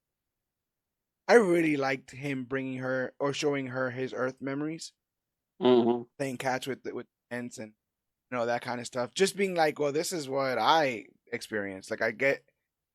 It's so weird because this is like the second time, or obviously it's happened multiple times, but someone kind of telling him like, no, Krypton, and he's like, Earth. Like he's like, I mean, but Earth though. Like I've been here. Like I get it. I get what you're saying, but like Earth. And just look at it. It's gotta feel weird because it seems but like all my stuff's here. Yeah, basically. Gotta feel weird because everyone who brings this up to him bring it up in like a matter of fact way. Like they would just assume he's gonna be like, oh shit, yeah, Krypton. But he's always like, no, and then like, what? No, I've been looking for you for this, kind of stuff. So I think that's interesting too. While exploring Kara's collection of trophies from the planet she's conquered, Superman teases her about a photo of Jimmy, leading Kara to admit that she's drawn to non-Kryptonian cultures, despite her father viewing this as a weakness. This is a microcosm of this entire series. This episode starts off with again, woe is me kind of stuff. Like it's our hero trapped on a ship. He finds out he's not even on the same planet he was, not too long ago. And this idea of like join me or fight me, all this like very serious grim stuff. And then he's like, "Oh, you have a crush on Jimmy?" Like that's this show. And then I would not crush him. Yeah, and then it goes into like this silly, like now they're back to being family again. They're back to being like cousins, and he's teasing her about a boy, and she's embarrassed by it. And I just love that they're able to encapsulate both parts of that there. I feel like a lesser show would have been able to just do one or the other. It would have been too silly, or it would have just been too serious. This kind of stuff is really helps weigh and balance out for the more emotional moments later on, especially like because it's a regular Cartoon Network cartoon, so they're a little heavy handed, so they kind of want to they're like we show you these flashbacks so you can remember the scenes that were important to the situation, and then you get those scenes of Kyra being cute and bubbly, and it's like juxtaposed with how angry she is and under control of Brainiac or whatever. Yeah, there was one stuff. scene where I was like, "Oh, we are really hammering this home, aren't we?"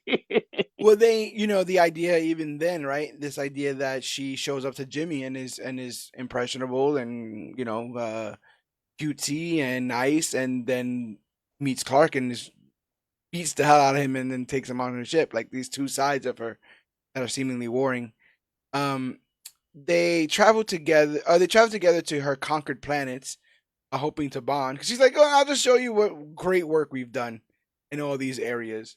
They basically introduced crack into multiple neighborhoods. Brainiac Reagan. Yeah, Brainy economics. Come see my great works. Yes. Oh no. When they reach Thanagar, it's ruined. It's an empty world. No bird people. I knew it was gonna be a fake out when she said we're going to Thanagar. I was like, man, we ain't about to see no fucking Thanagarians. You got Thanagar money? Like we going to Thanagar? Do you have Thanagar money? We got Thanagar at home. Yeah, right. It's just this planet. There's nobody on it. Just Flamebird. Yes. That's not what we were talking about. Kara struggles to remember when it was last inhabited before they are surrounded by robotic soldiers who take them to Kandor, the last remnant of the Kryptonian Empire.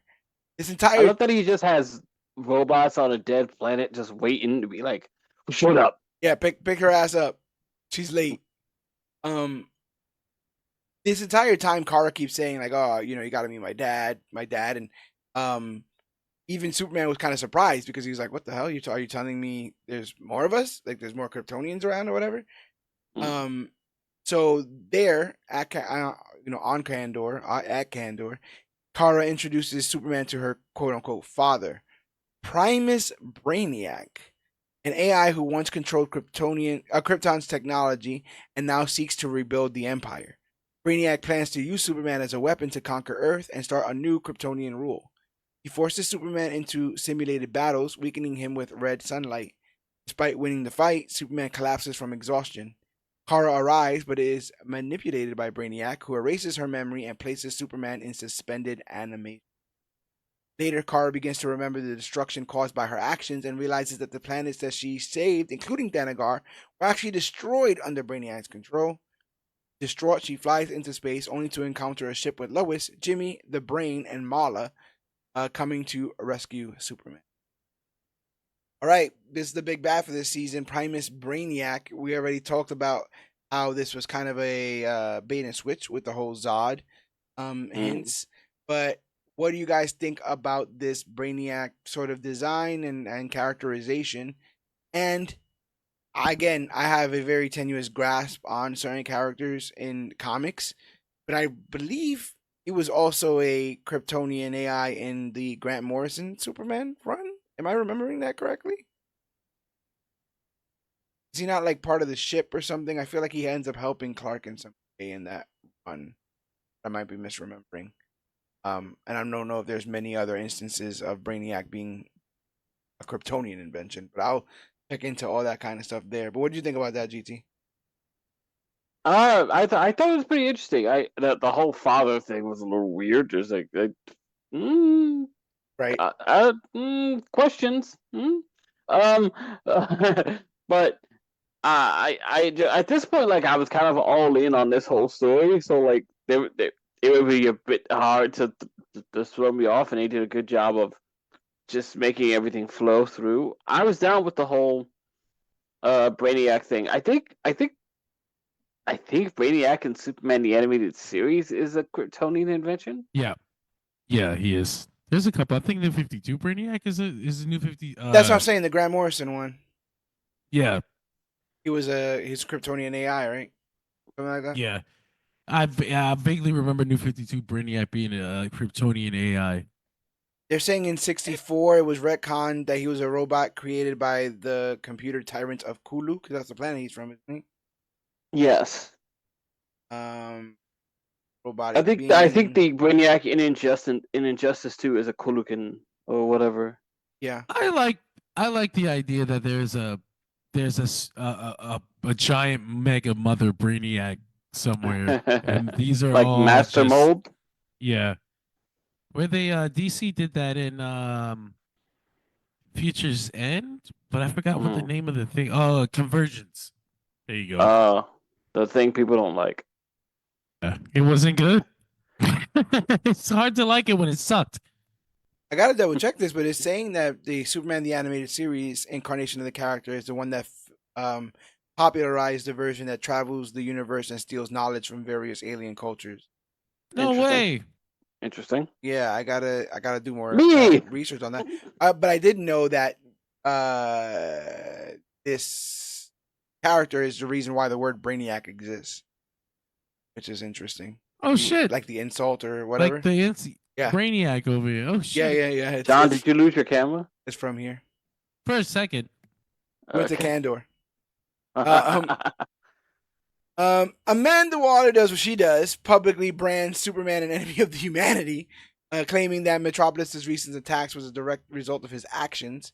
She announces the formation of the Human Defense Corps and places the city under martial law, insisting humanity will be ready when Superman and his kind return. Before I kind of wanted to be like, Amanda, that's not the EDC is not what you think it means. Yeah. Right. I like that. I like that we didn't do the usual thing where like her words automatically turn the whole earth against him. Right. She's doing all this shit, and everyone's looking at her like, "What the fuck are you doing? Like, why are you doing these things?" Yeah. And people are questioning it. So I thought that made it a lot more comfortable, I guess. Mm-hmm. Yeah. Like I said, I just want a little pushback. That's all I want. And I feel like in most cases, people are like, "Oh yeah, no, she's right." But again, I've also lived in this country, and so I know that's very, very, very, very possible. During an interview, when questioned about her harsh stance, despite Superman defending the city, Waller dismisses footage showing Superman protecting bystanders and ends the interview, ordering the host's arrest. Because free speech and all that. Yeah. Meanwhile, at Clark and Jimmy's apartment, Lois and Jimmy hatch a plan to save Clark. They decide to infiltrate Stark Labs and steal a spaceship to search for him. That's why I mess with this trio, I guess. Superman, because again, like Superman's in trouble. They're not gonna sit back and be like, "Oh, I guess we'll just wait till he comes back." They steal a freaking spaceship. Lois is down. She proposes hiring Livewire, much to Jimmy's hesitation due to her past attempts to kill them. After some persuasion and Jimmy spending his savings, Livewire and her girlfriend Heatwave agree to help. So Heatwave warns the mission too dangerous.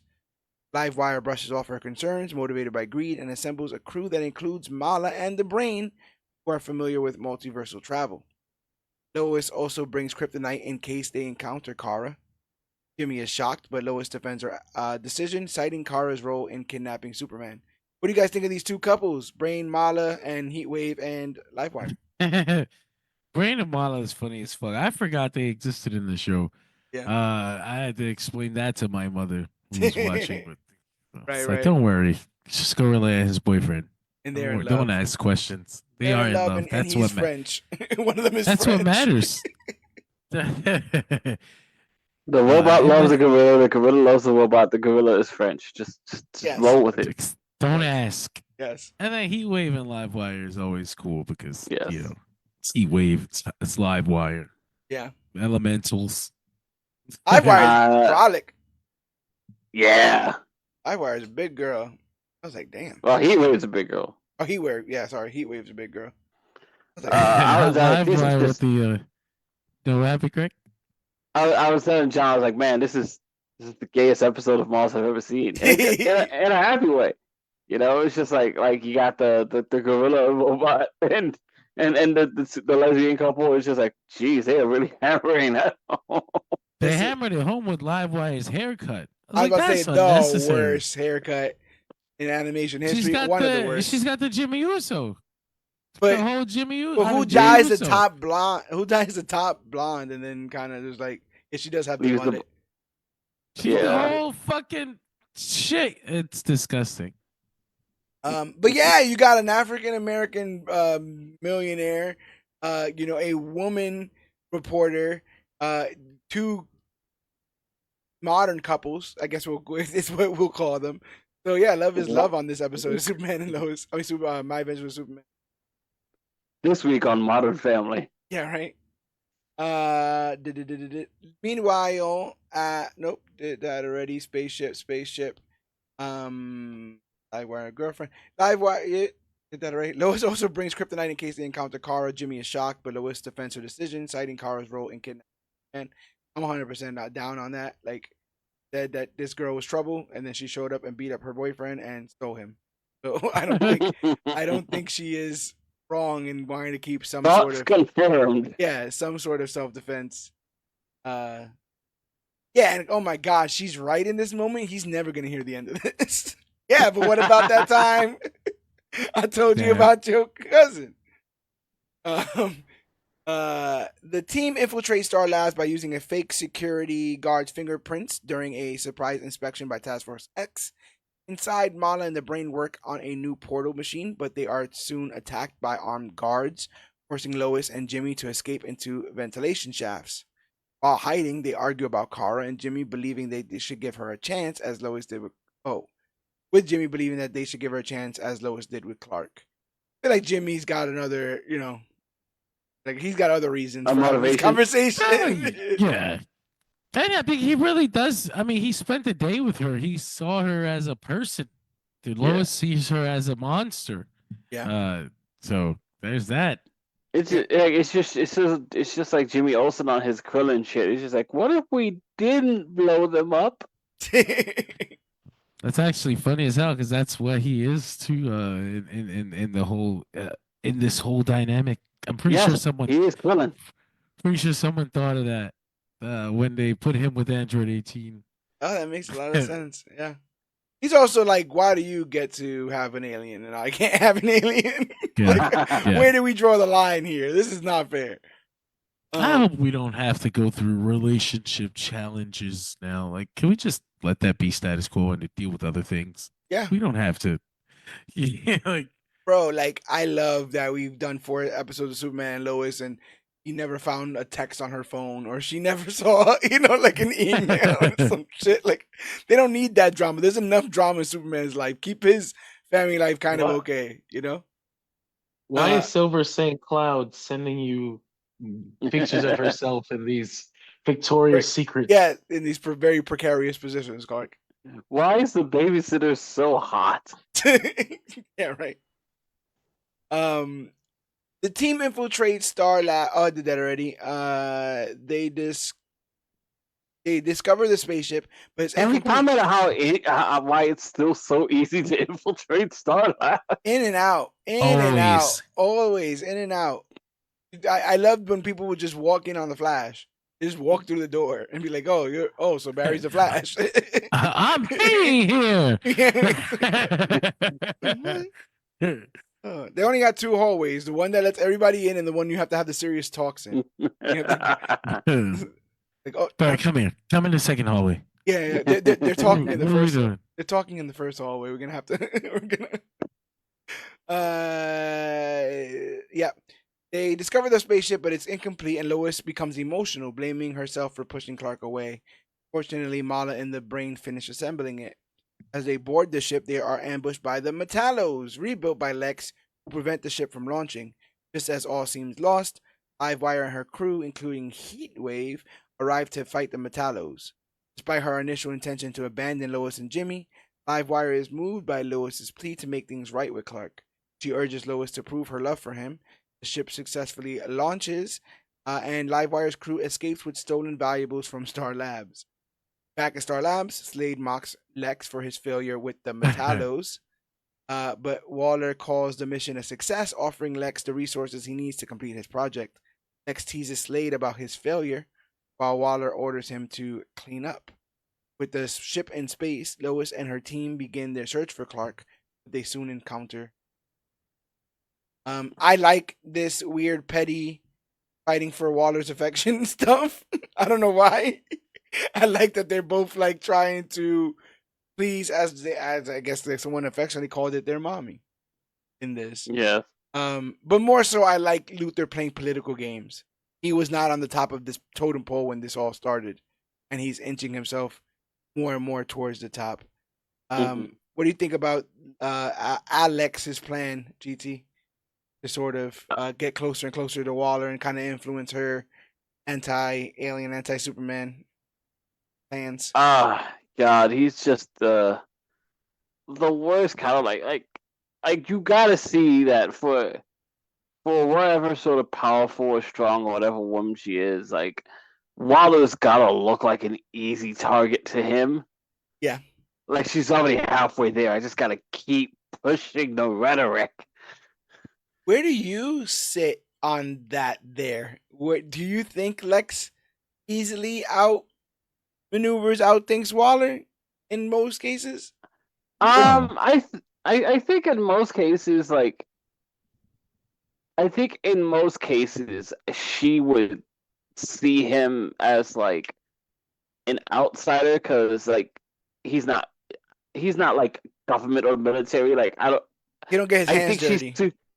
I think she's too locked into her like actual doing something about it.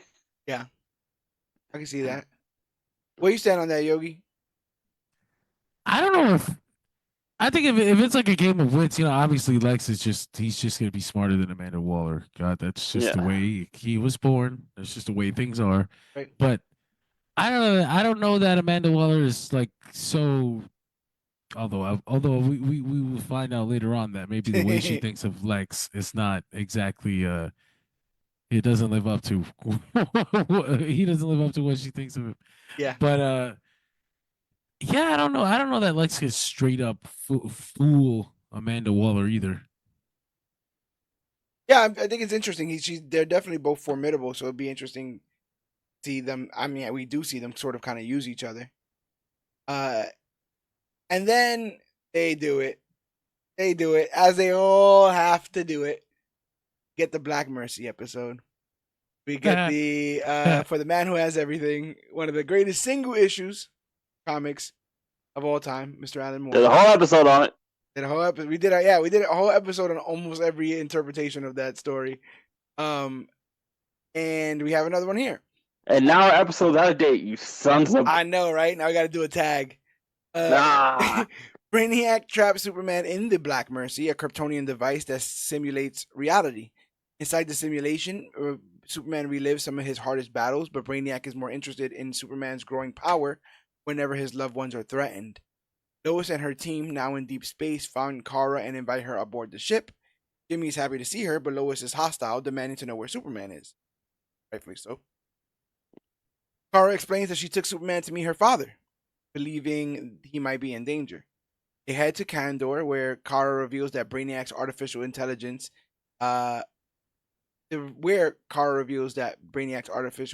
is housed. Mala and the Brain plan to use Kandor's technology to upgrade their ship, while Lois focuses on rescuing Superman. Kara wishes to confront Brainiac.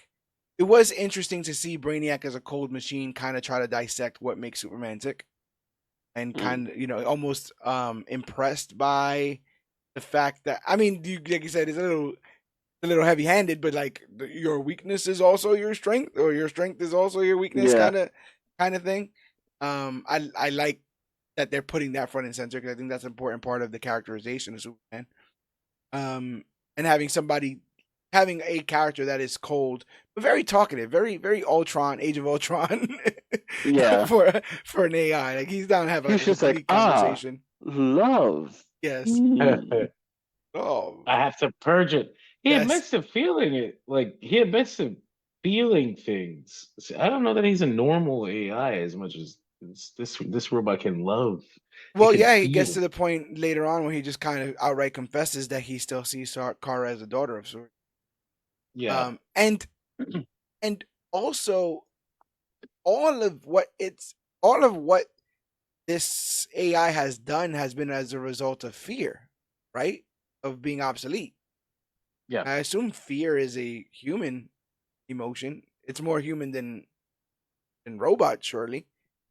So I think that's interesting as well. Like, program it to do calculations, program it to set up calendars, program it to fear it's obsolete, to have existential crises and realize that if it's out of a job, that it may no longer exist. Right. Very interesting stuff. But yeah, what do you guys think of the Black Mercy? And this is not a Kryptonian flower that kind of latches onto you, but more a really shitty meta VR sort of device. DT, you've talked the most on this with me. What do you think of this version of the Black Mercy? I was surprised at how okay I was with this reinterpretation of it. It was funny because at some point I had gone, like, I think once they had strapped Superman into it and they played out what was going on for him, it's like I had made the connection already. It's just like, oh, this is kind of like the Black Mercy. I didn't expect them to say the name. Yeah. I was like, oh, which is doing it. Okay, Yeah. cool. I didn't see it coming at all. I was like, oh shit. Oh, that makes so much sense. Right. I find those black eyes really affecting, though. Like that whole Yeah, that was agree.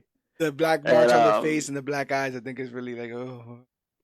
Yeah, what got me, oddly enough, I don't know, it was a visual weirdness, was like the black bar that went right up to his bottom lip. Yeah. I was like, ugh. Not great.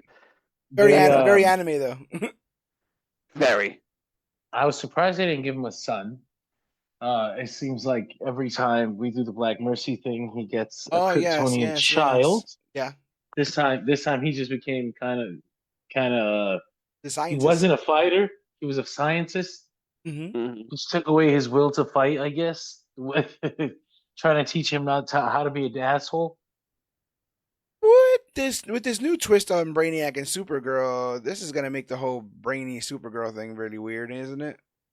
Well, he really reminds her of her father. Oh no! No. I can't watch this show anymore. Oh boy! Upon infiltrating Kandor, You're just so familiar. Yeah, right. Mm. The team. Tell me I'm a failure. Upon infiltrating, God.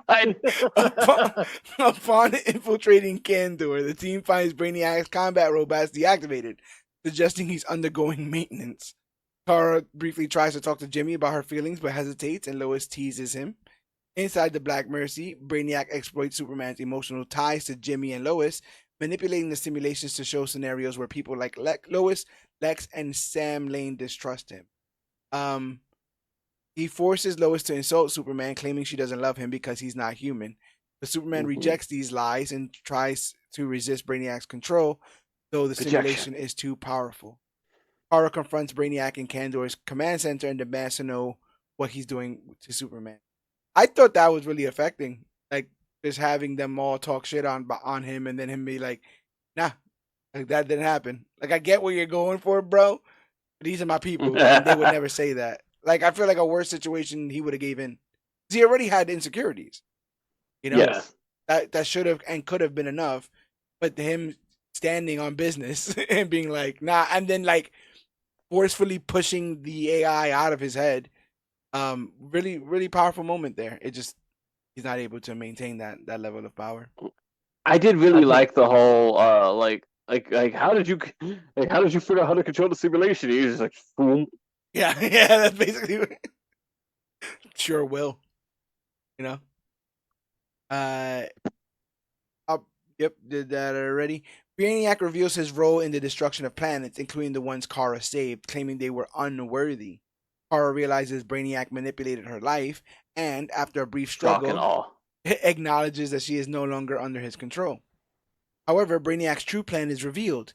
He intended to transfer his consciousness into Superman's body after trapping him in the Black Mercy, as Kandor's machines can no longer sustain him in the form that he's in now. More Dragon Ball storylines. Yes. Superman is now trapped in a simulated world with his parents, Jor-El and Lara, on Krypton.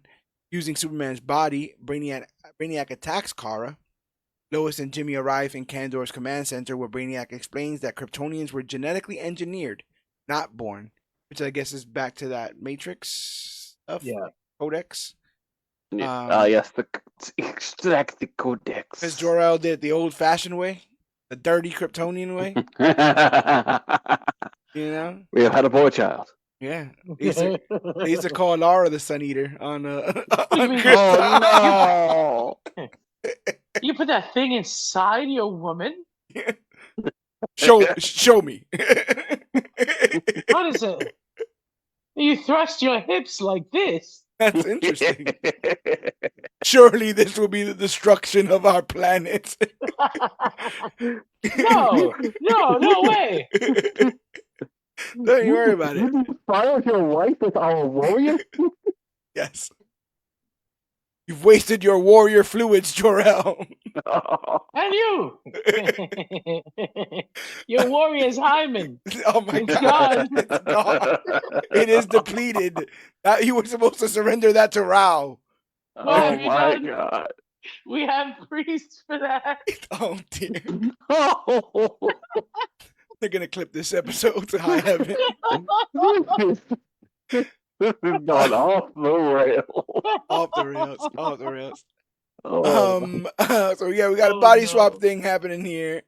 Genetically engineered, not born, and that his love for Kara is a weakness he must eradicate. As Brainiac prepares to kill Kara, Jimmy uses kryptonite in an attempt to force him out of Superman's body, but Brainiac reveals that the kryptonite will only kill Superman and Kara, which I thought was pretty self-evident. I'm surprised that he had to explain that. Like, as soon as he opens it, Kara starts to die. He's like, you know this will kill Kara too. I'm like, yeah, look at her. She's dying. Like, he's like, fuck. I didn't think this far. Son of a bitch. Is there any way you can't die? Like, can you like not die, Kara? Could you cut that out? Yes. Like, how about no? What do you think about this body swap thing? I've never kind of seen this before, unless I'm sorry, I lost your audio entirely. That was my fault. No, you're good. We're just talking about Brainiac taking over Superman's body. I love the design. I love that. Felt the most Dragon Ball Z to me. I was like, look at his hair. He's got like Super Saiyan hair. Yeah, it looked awesome. The part also, like, I was getting like the Dragon Ball Super stuff with like Zamasu and Goku Black. Yeah. And the body changing, like, that's what I was like, oh, okay. We're really leaning into the Dragon Ball stuff here. I know it disguised him enough so that we don't have to deal with the whole oh my God, the fucking Metropolis thinks Superman to try to destroy them, the whole thing. We're really good at avoiding these fucking bullshit tropes that we have to deal with. 100%. Other cartoons. I just like the design choice of him having no shoes. I don't know why. I just like the all powerful want to see super feet. Oh no! You know how much those go for on the internet? That's what I was gonna say. There's a market for that. There's definitely a market for that. Brainiac teleports Kandor to Earth, but Lois and her friends are rescued by Mala and the Brain, who have upgraded their ship. Lois refuses to give up and uses a stolen thought projector to search for Superman, falling unconscious as she does. Two things here that I thought were hilarious. One, I think the Brain and Mala like drop them off and then immediately leave. Like, they drop them off and then they open a portal And they fucking take off. They're like, yeah, we're done with it. I thought that was funny. And then again, ride or die Lois Lane don't know a damn thing about this thought projector, and she just puts it on because she's like, I'm gonna get him. I'm going in. I'm gonna get my man. Yeah, she's like, nobody else gonna do this, then I'm finna do this. I have no idea how this works. I have no idea how to get in or out. I'm just gonna put this thing on. We're gonna figure it out. I thought that was really badass, considering everything. Yeah.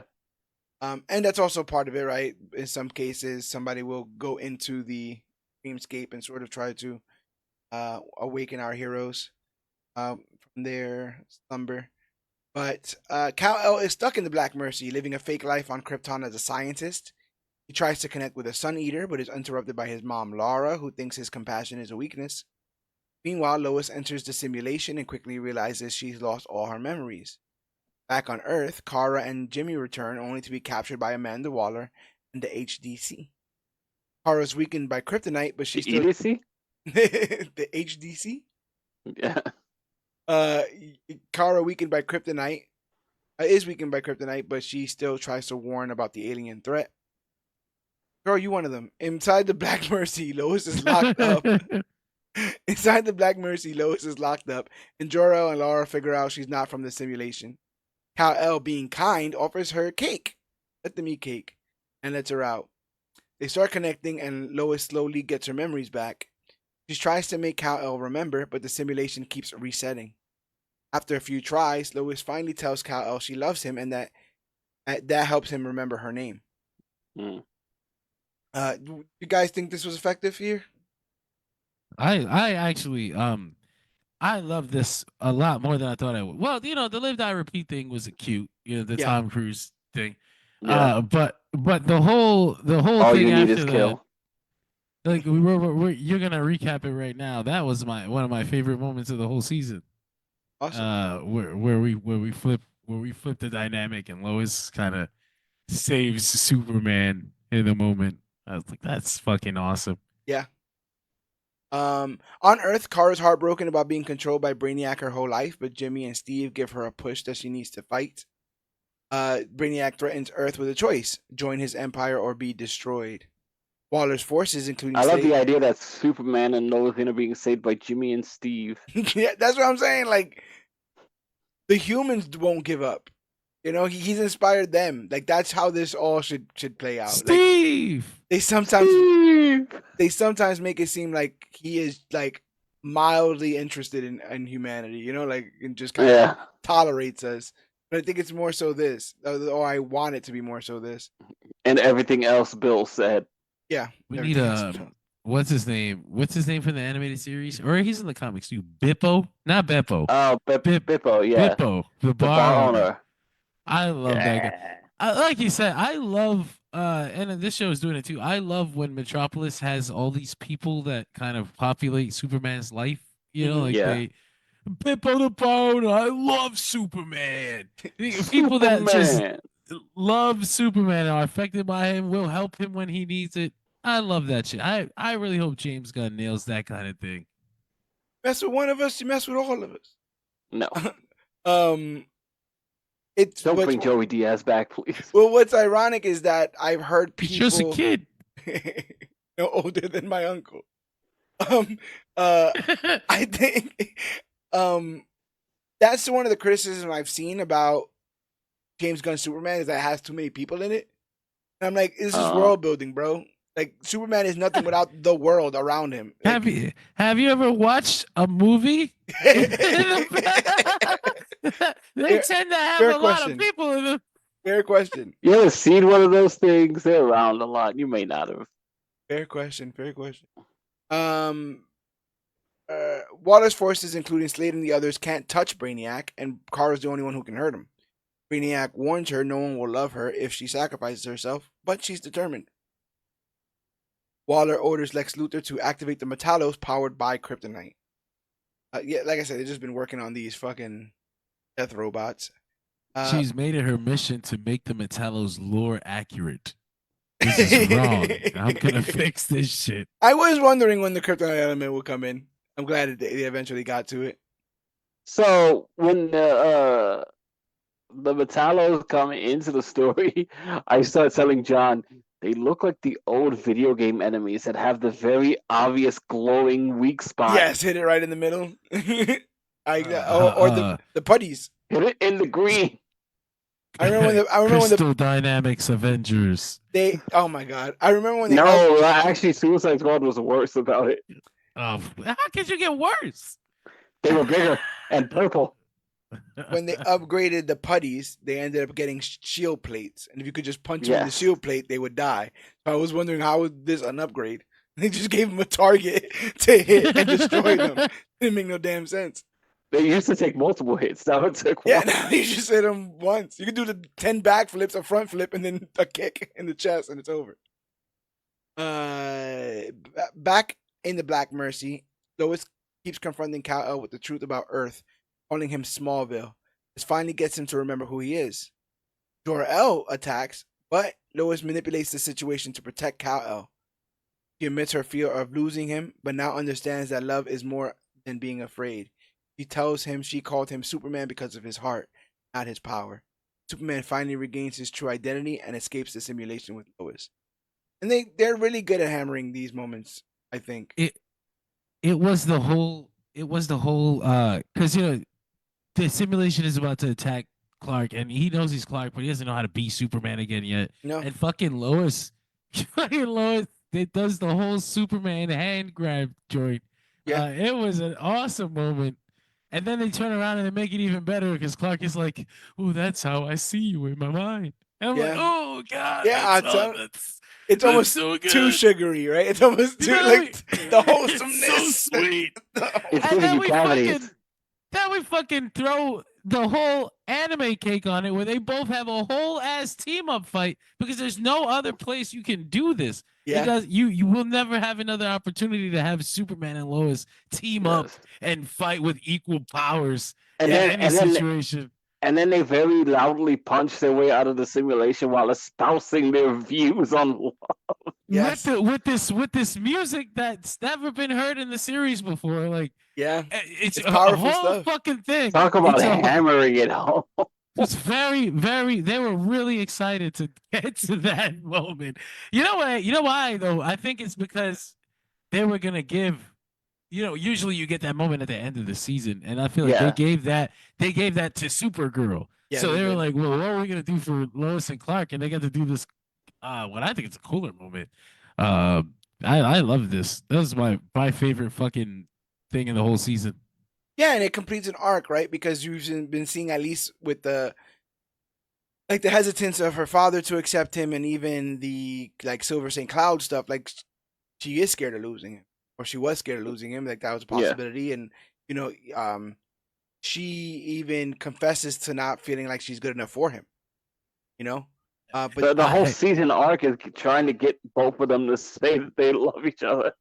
Yeah. I really did love how easily she folded though. Watching Silver St. Cloud, it was like 2 seconds of acting like he's not my boyfriend. To what about me? Why wouldn't he be with me? I'm hot. I'm everyone's fucking tomboy fantasy. Have you seen Reddit? And especially when you're just like you get that like this was your idea energy. Yeah. And you folded. You wanted this. She dropped them tig old bitties on your lap, Clark, and you just sat there. It was over. Everyone has their kryptonite, Lois. Lois was just you literally have your kryptonite. And then she had 2 big kryptonites now. Yeah. Lois was like, I never freeze. Yeah, right. Oh, she definitely did though. She has a bad poker face, but yeah, it goes from. And we saw this with her father. Like, if you have that intense fear and you try to hold on, it will just go away. It will just disappear. You have to have. The tighter you hold on, it'll squeeze out from within your grasp. Yeah, it's slippery, yo. And so you have to have faith. You have to have hope. And that will end up persevering. In the real world, both Superman and Supergirl are knocked out by kryptonite-powered Metallos. When they wake up, Brainiac escalates his attack on Metropolis using the Archer beam to try to destroy the city. Superman, now suited up, teams with his cousin Kara. He's done thinking Brainiac as her father and fights with Superman to stop him. Mm. Superman, go ahead, brother. They take this black design we were talking about, and I guess Superman's hope It infects it. Yeah, it infects this thing, and it gives him this new outfit with shoulder pads and a cape and all that. And I hate it. Not a I fan. fucking hate. That's what he hate came this back. That's thing. what he did that all to say. I thought that he was gonna have it for the moment because this he was wearing the black outfit and this is what it turned into. But he fucking comes back the next day, still got it on. I hate it. It makes me sick. We had such a good outfit. God damn it. That whole thing just encapsulates every feeling he has. It makes me sick, honestly. I feel like the logo is a little bit more gun-esque. Yeah, I mean, I don't mind the logo change. I guess I like that he had his own logo. I'm not sure why we had to change the S. Superman doesn't change S's every fucking. It takes a few fucking decades for that to actually happen. Actually, but okay, I guess. What do you think of Kara's scarf cape? That is actually awesome. That shit is awesome. Yeah. Kara's design is fucking awesome. Then she has to stand next to Clark. I think he got all the leftover leftover stuff. I'm curious how it like is this like with Lantern where you just sort of think up your design? He didn't. This is funny because it happened earlier, a little while ago. I forgot to mention it. Go for it. He's in this. Kara takes Superman to space. He's in this ship. Oh, I know what you're going for. And he goes, "You guys have any helmets around here?" And then the suit spawns one around his head, and he doesn't think twice. He didn't even blink. He just left. He's like, "All right, let's go." Yeah, I guess this works. It does this. It just does it. Honestly, the show does a lot of yada yada-ing things. I don't know if I like that or not. It's like this. Are we gonna acknowledge that? Nope. Can we take a second?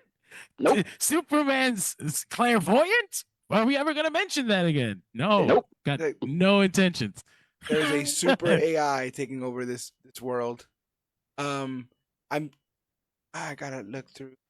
Did he do the?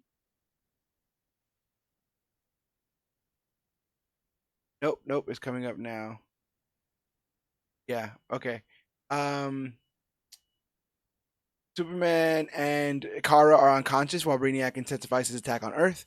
The Human Defense Corps fail to stop Kandor, as they would because they all suck, and Brainiac sends out the Metallos to fight human resistance. Waller, realizing the end is near, prepares to fight to the death while Lex runs for cover. True chicken shit heel. She goes through this whole speech and she's like, "I'm gonna save the world because I have to." Yeah. What about you, Lex? He's like, "I'm out of here." You're good on that. Sorry. Yeah, you're good on that, bro. Not my business. On the flip side, Livewire's crew saves Superman and Kara, and Dr. Irons in his steel suit rescue Lois, Jimmy, and Steve. Sam Lane pulls together a team of allies, and despite differences, Waller and Sam join forces to save Earth, with Livewire clarifying that they're not on Superman's side. They just want to stop Brainiac. Yeah, while they fucking smile and cheese with each other. I'm not gonna let you guys get used to this hero thing. Yeah, shut up, Livewire. Bro. Come on, you bro. Love this shit. Stop playing. You love this. To defeat Brainiac, Superman and Kara need to reach a ship. Livewire's crew clears a path, but has to pull back as kryptonite in the Metallos weakens them.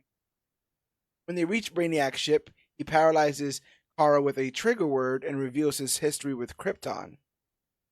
This is when he says that basically he was created to, like, he needed to fabricate wars.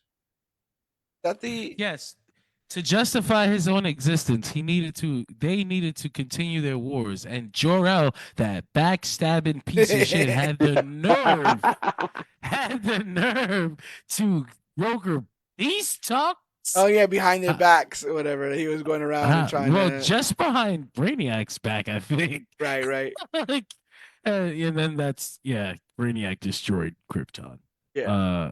But This is the I Oh wanted my bef- god! This What is was the I but this is the watching? equivalent of like a Roomba making messes while you sleep, so that it could so that it could count something to clean later on, so you don't throw it out and go, I never used this thing. the real No, so dangers you know of what it AI. reminded me of? There's like a sequel, one of the games after Metal Gear Solid, after you like sort of fix up a lot of the stuff that's going on in the world.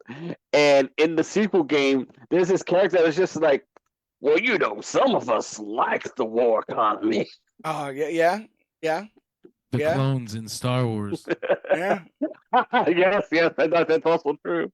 that dude, the hacker, isn't he the one that's like, I sell to everybody. It doesn't matter who, regardless of Oh, in Star Wars, yes. yeah. He's like, Oh yes. I fucking Yes, hate that Benicio movie. del Toro. No. No, I hate that. I hate that part specifically. oh, the warmongers. The whole casino thing. I was like, Yeah, oh look, it's a Canto Disney Bite. Plus series. Canto Bite. I like the Bite. casino thing, I will but say I that. get it. I thought I wanted to bring up the code word, the sleeper word that he used for Kara, which I thought was another interesting little remix. Remind me? The Eradicator. Yes. Yes. I was like, oh shit, she's the Eradicator too. Right. Freaking, you guys are stuffing everything into this. They got It's Cyborg so Superman. funny because They it's like got we never Hank have to use it. Henshaw. Yeah. They're only missing Superboy. no, they got Steel. They got Hank Henshaw. They're only missing Superboy, and Yeah. I guess Supergirl Be kind the of fits in it, but she's the Eradicator. So Yeah. What are we doing? Doomsday's coming. They're You gonna know kill they're this doing Clark. that. Yeah, you know Well, that. I already pitched Doomsday. Yeah. Oh, Doomsday's coming and Darkseid's coming, right? Guaranteed. I They had believe a that. parademon. Yes, that was one of the weird But creatures does they that had to also fight. mean there's a Green Lantern coming? No, I think the Green Lantern was just a fun tease. Ah, fuck you. Fuck got you, got. Joe. Right? Funny. I was really surprised to actually see a full Green Lantern ring in the show. Yeah. I mean, there's a million fucking Green Lanterns. Why can't we have a couple? One. I'll take that Gardner. That would be cool. What's interesting is like you was talking about before, like, oh, that's yada yada. If you don't know anything about that stuff, you're like, wait, what is this? Why does he have a magic ring? What's Right. going on? Yeah. What's going on here? And I love that, like, we don't care to explain this to you. Either it will mean something in the grand scheme or it won't. You're gonna have to like I figure think it the out. Parademon for sure. As soon as I saw the Parademon, I was like, oh, they're definitely gonna bring Darkseid in. I mean, shit, it's a Superman show. I'd like to see him fight Darkseid. I mean, Yeah. by this point, we pretty much consider Darkseid a Superman villain, right? Even though somebody out there is gonna be like, no, he's fucking not. Yeah. I've always, but I mean that Superman the animated series. He's always been a Yeah. Superman villain to me because that's why I was introduced to him. He's like the main boss of that damn show. Well, he Yeah, he ultimately is. ends up being the biggest bad or at least one of the big bads in Smallville, isn't it? Isn't he like in the last season or Is he? whatever? What is The he? fuck is Smallville? Darkseid. I know they did I hate Doomsday. that show. Darkseid, I remember. Yes. I I'll tell know you, Doomsday. I Doomsday. remember. I remember Doomsday was in Man of Steel, and I remember the awful speed effects they did to have like Superman Smallville. run up on Doom. So he's like shrouded in smoke Color? half the time. Oh I yeah. remember there was a big event Darkseid. on the CW when they did that. Oh okay. Was there? Darkseid? No, for Doomsday. The big event for Doomsday he was talking about. Yeah. I don't remember Darkseid on Smallville. That's disgusting. So you go to the big event and get his signature? What's going on here? Yeah. Okay. No, I think he means like a big TV event. Yeah, there were like big ads and Doomsday is coming. This is Yeah. not great. What I'm seeing here. Do you have an image of it? Yeah, but it's doing that thing where everything's a WebP and nothing's a JPEG, and I'm getting very upset. Oh, I 'cause see. can't- but if you just Google Darkseid Smallville, you'll see 20 images of the same image. So I guess it was more so like teased and then possibly took other forms or influenced characters.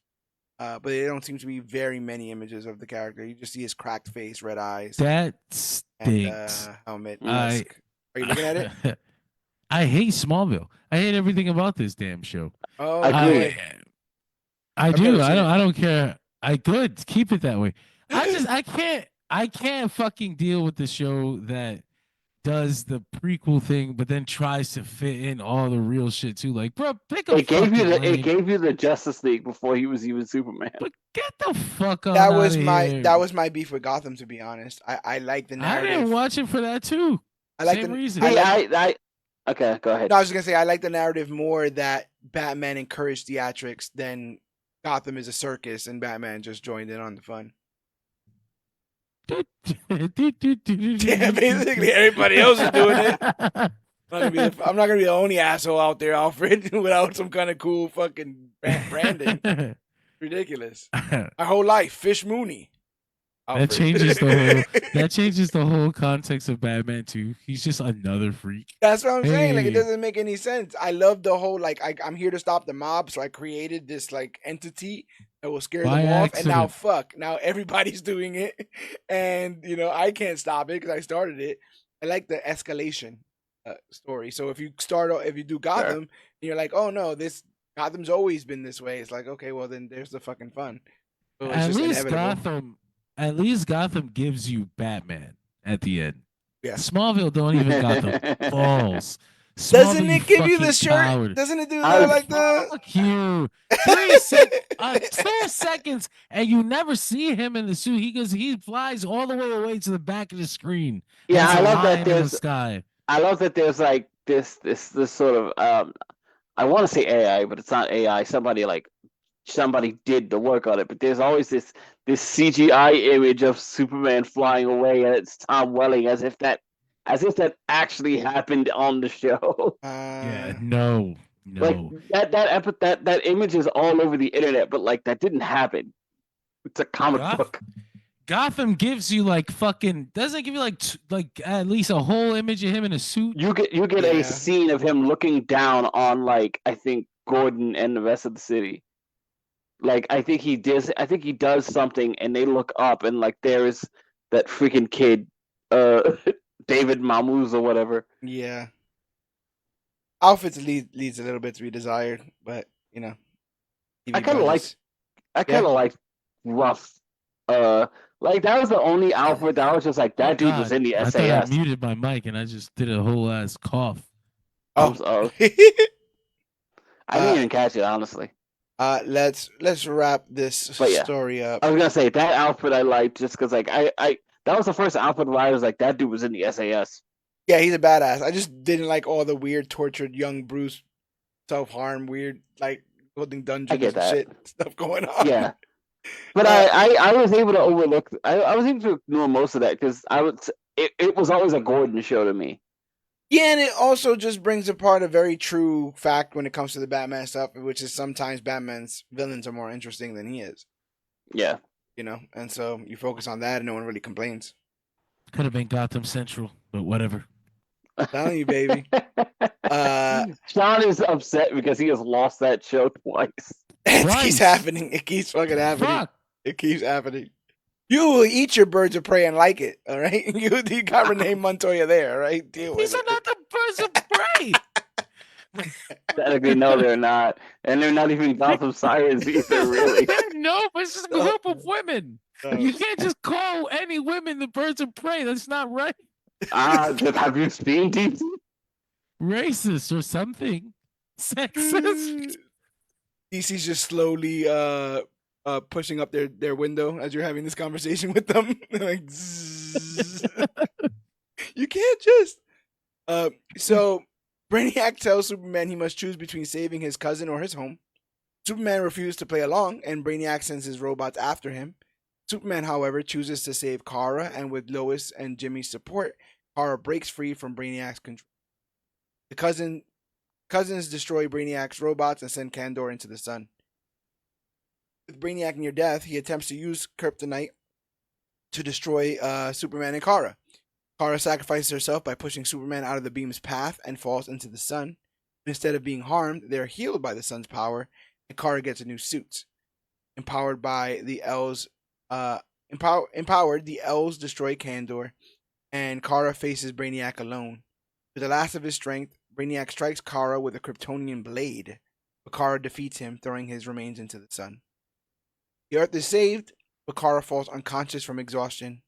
She wakes up days later on the Kent farm where she is welcomed into the family.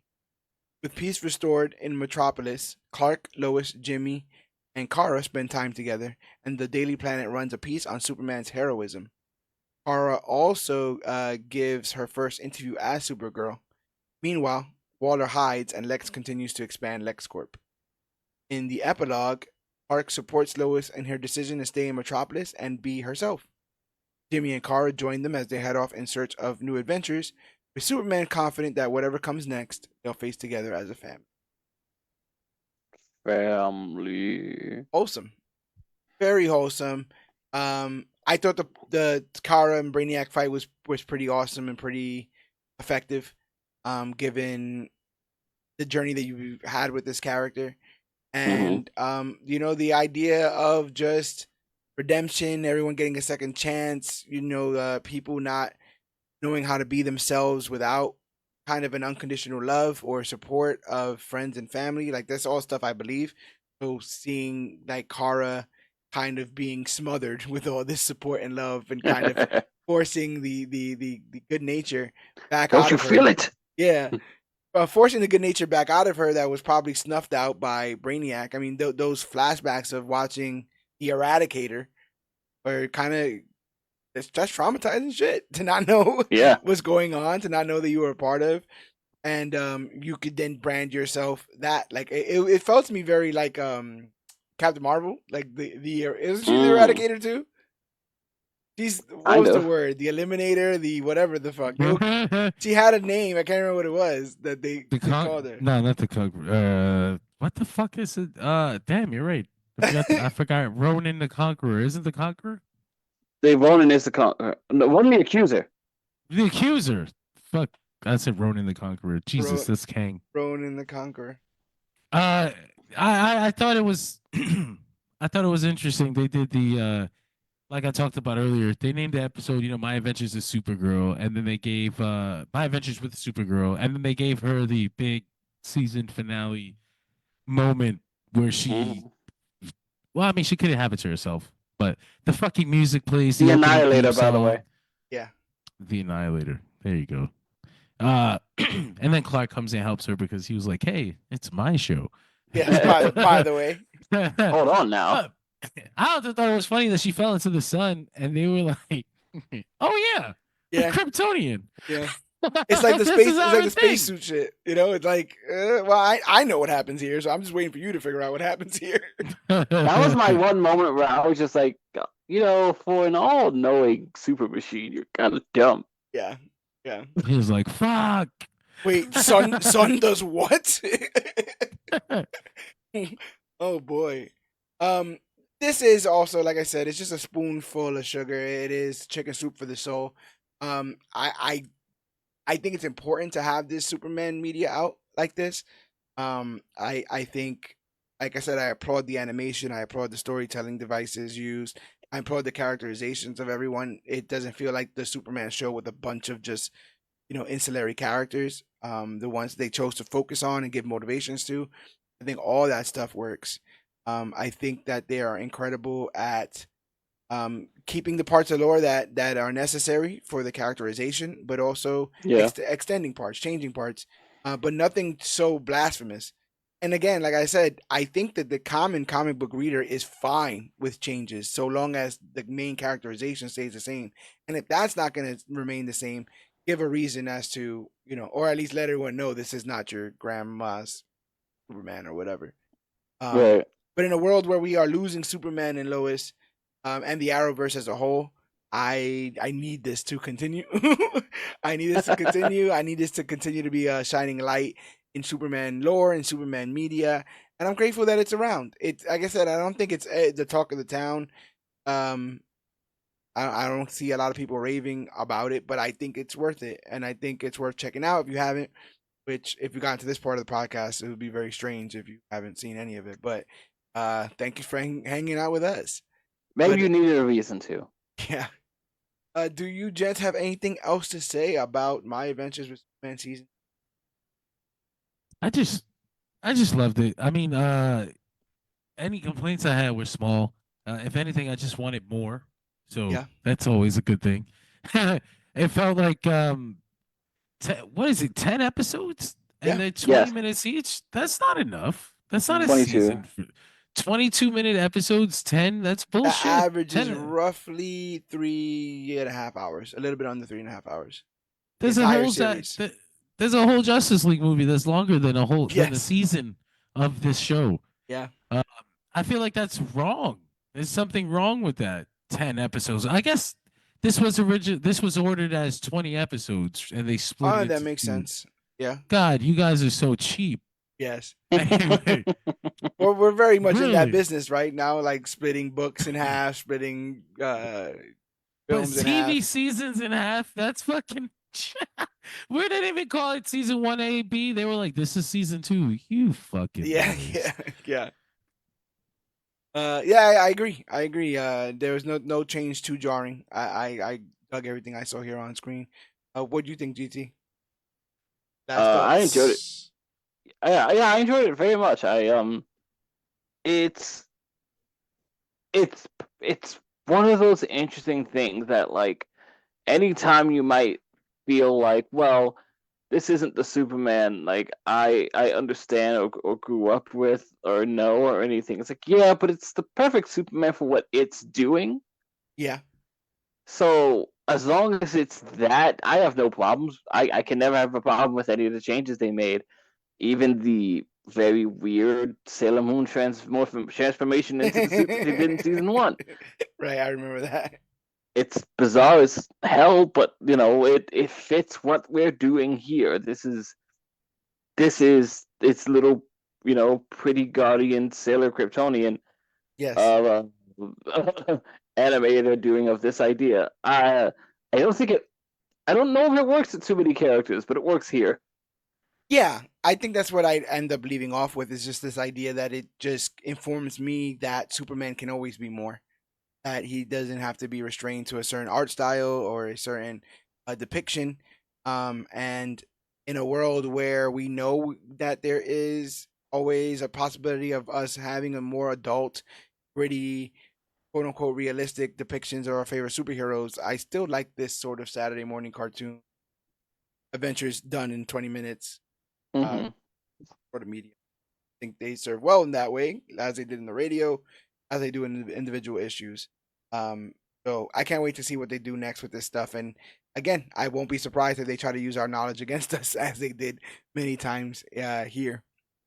Which goes to Bait show, and switch. yeah, which goes to show that no matter how much you're watching, listen to, you always got to be on your toes.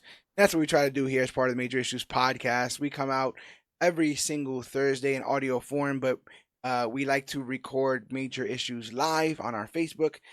So when you can catch us there doing that, consider joining in and being part of the conversation. But yeah, the Major Issues podcast is available wherever podcasts are found: Podbean, Stitcher, Podcast Addict, the Apple Podcast app, TuneFind, YouTube, Spotify, and more. You can just Google Major Issues Podcast and we'll be the first ones to pop up. But if you go to comicbookclique.com, it's definitely the one-stop shop for everything Comic Book Clique. Every single episode of the Major Issues podcast, articles written by us. It's the quickest way for you to get to our merch store and just support us overall and everything else that we're doing. Next week we are covering the holiday classic Second Coming, the comic, and then after that, for good or for ill, we will be covering Craven. It's gonna be, Which one is that? Second Coming. Yeah. I think it's a Jesus comic. Oh, okay. That's that. Well, we're on the nose. Okay, there. Yeah. God commands Earth's mightiest superhero, Sunstar, to accept Jesus as his roommate and teach him how to use power more forcefully. Jesus, shocked by the way humans have twisted his message over 2 millennia, vows to straighten them out. This sounds like those silly ass animes on Hulu. It's like, Jesus is my roommate, but I still have a full-time job. Yeah. And then we regardless, we will be tackling Craven. I'm sorry. Listen. Well, Aaron Taylor Johnson says that it's gonna be good. So please believe me. Please believe me. What's the bar here for failure? Well, Jesus, it can't get worse than Madam Web. Yes, but like Like, what does it have to be better than to not be an utter waste of time? I don't think that exists in my mind. Damn. I don't think that Damn. like a banger. Like even if you make a banger Craven movie, it's still a Craven movie. It's a movie about Craven. I have very little interest in that. And even if you make me interested, then I'm confused as to why you made me interested. You understand? Like, why am I now interested in Craven's life? Like, I feel like we're focusing on the wrong thing here in the grand scheme of things. Okay. I mean, yeah. I like you, Aaron Taylor Johnson. I thought you were great in Bullet Train. He was great in the Bullet Club. Too sweet, Aaron Taylor Johnson. Kick ass. Ridiculous. But yeah, man, check us out all over social media. Facebook.com/ComicBookClique, Instagram at ComicBookClique, or use that hashtag ComicBookClique. Talk about the newest, latest, and greatest things to come to comic books and comic book media. You go over to ComicBookClique.com, you will see that we are sharing some space with some awesome guys over at Dirt Sheet Radio, the industry leader in all things pop culture and professional wrestling. And those guys are doing live shows each and every week, doing live coverage of professional wrestling across the board. As I like to say, turn on the Dirt Sheet Radio. There's always something playing. But Yogi, if you'd like to tell the people more. Yeah, man. Join us over on Dirt Sheet Radio. We got pretty much daily podcasts, post-show streams after every major every major wrestling event, every major televised pro wrestling event. So you got a post show after Raw, NXT, Dynamite, TNA Impact, WWE SmackDown after every pay-per-view, and I don't know, after certain anime shows too. Go check us out, Dirt Sheet Radio, all over social media. Just search it. We're there. Yeah, and we'll put a link to the link tree, Dirt Sheet Radio link tree, in today's episode. Click it. So yeah, literally, comic book, click it. And yeah, check those guys over there. It's been a very fortuitous partnership that we've had with those guys, and they're doing killer work over there. But like I said, well, beware, John is not looking forward to some future developments. We got some big things coming in 2025 as far as Comic Book Clique is concerned. So make sure that you guys are following us. Get on the bandwagon before the bandwagon gets full. I've been to the future where Dirt Sheet Radio and Comic Book Clique become the latest and greatest things to come to comic books and comic book media.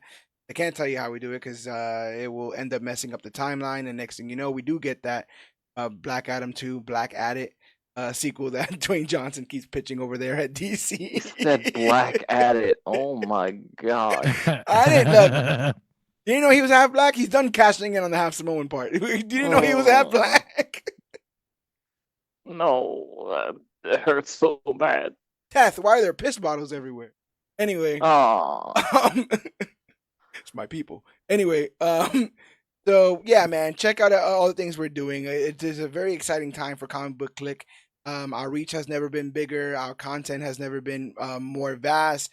We're doing major issues every week. We're doing major previews every month. We're doing clips from the podcast. The podcast is being recorded live 1 day a week. On Thursday, it's getting put out in audio form, and then on Friday, it'll be available on our YouTube. All of those links are in the show notes. Consider buying our merchandise. Consider becoming a Patreon at patreon.com/CBC Clubhouse. Consider telling a friend about the podcast or rating and reviewing us on iTunes so we can grow as podcasters, find out what you like and what you don't, and be recommended to other people looking for our kind of content. I still believe that we are, we have the best product on the market. It's about getting that product out into the streets. Oh, tell a friend to tell a friend. Go on a long drive, put the podcast on, force them to listen to us so that we become that voice of comfort each and every time, and they are ready and willing to join us next time that we do this. Because there will be a next time, and it will be next week. So make sure that you guys are tuning in. But really, there's nothing else left to say. But my name is George Serrano, a.k.a. The Don. This is John Escudero, a.k.a. Yogi. This is Gregory Thomas, aka GT Rebirth.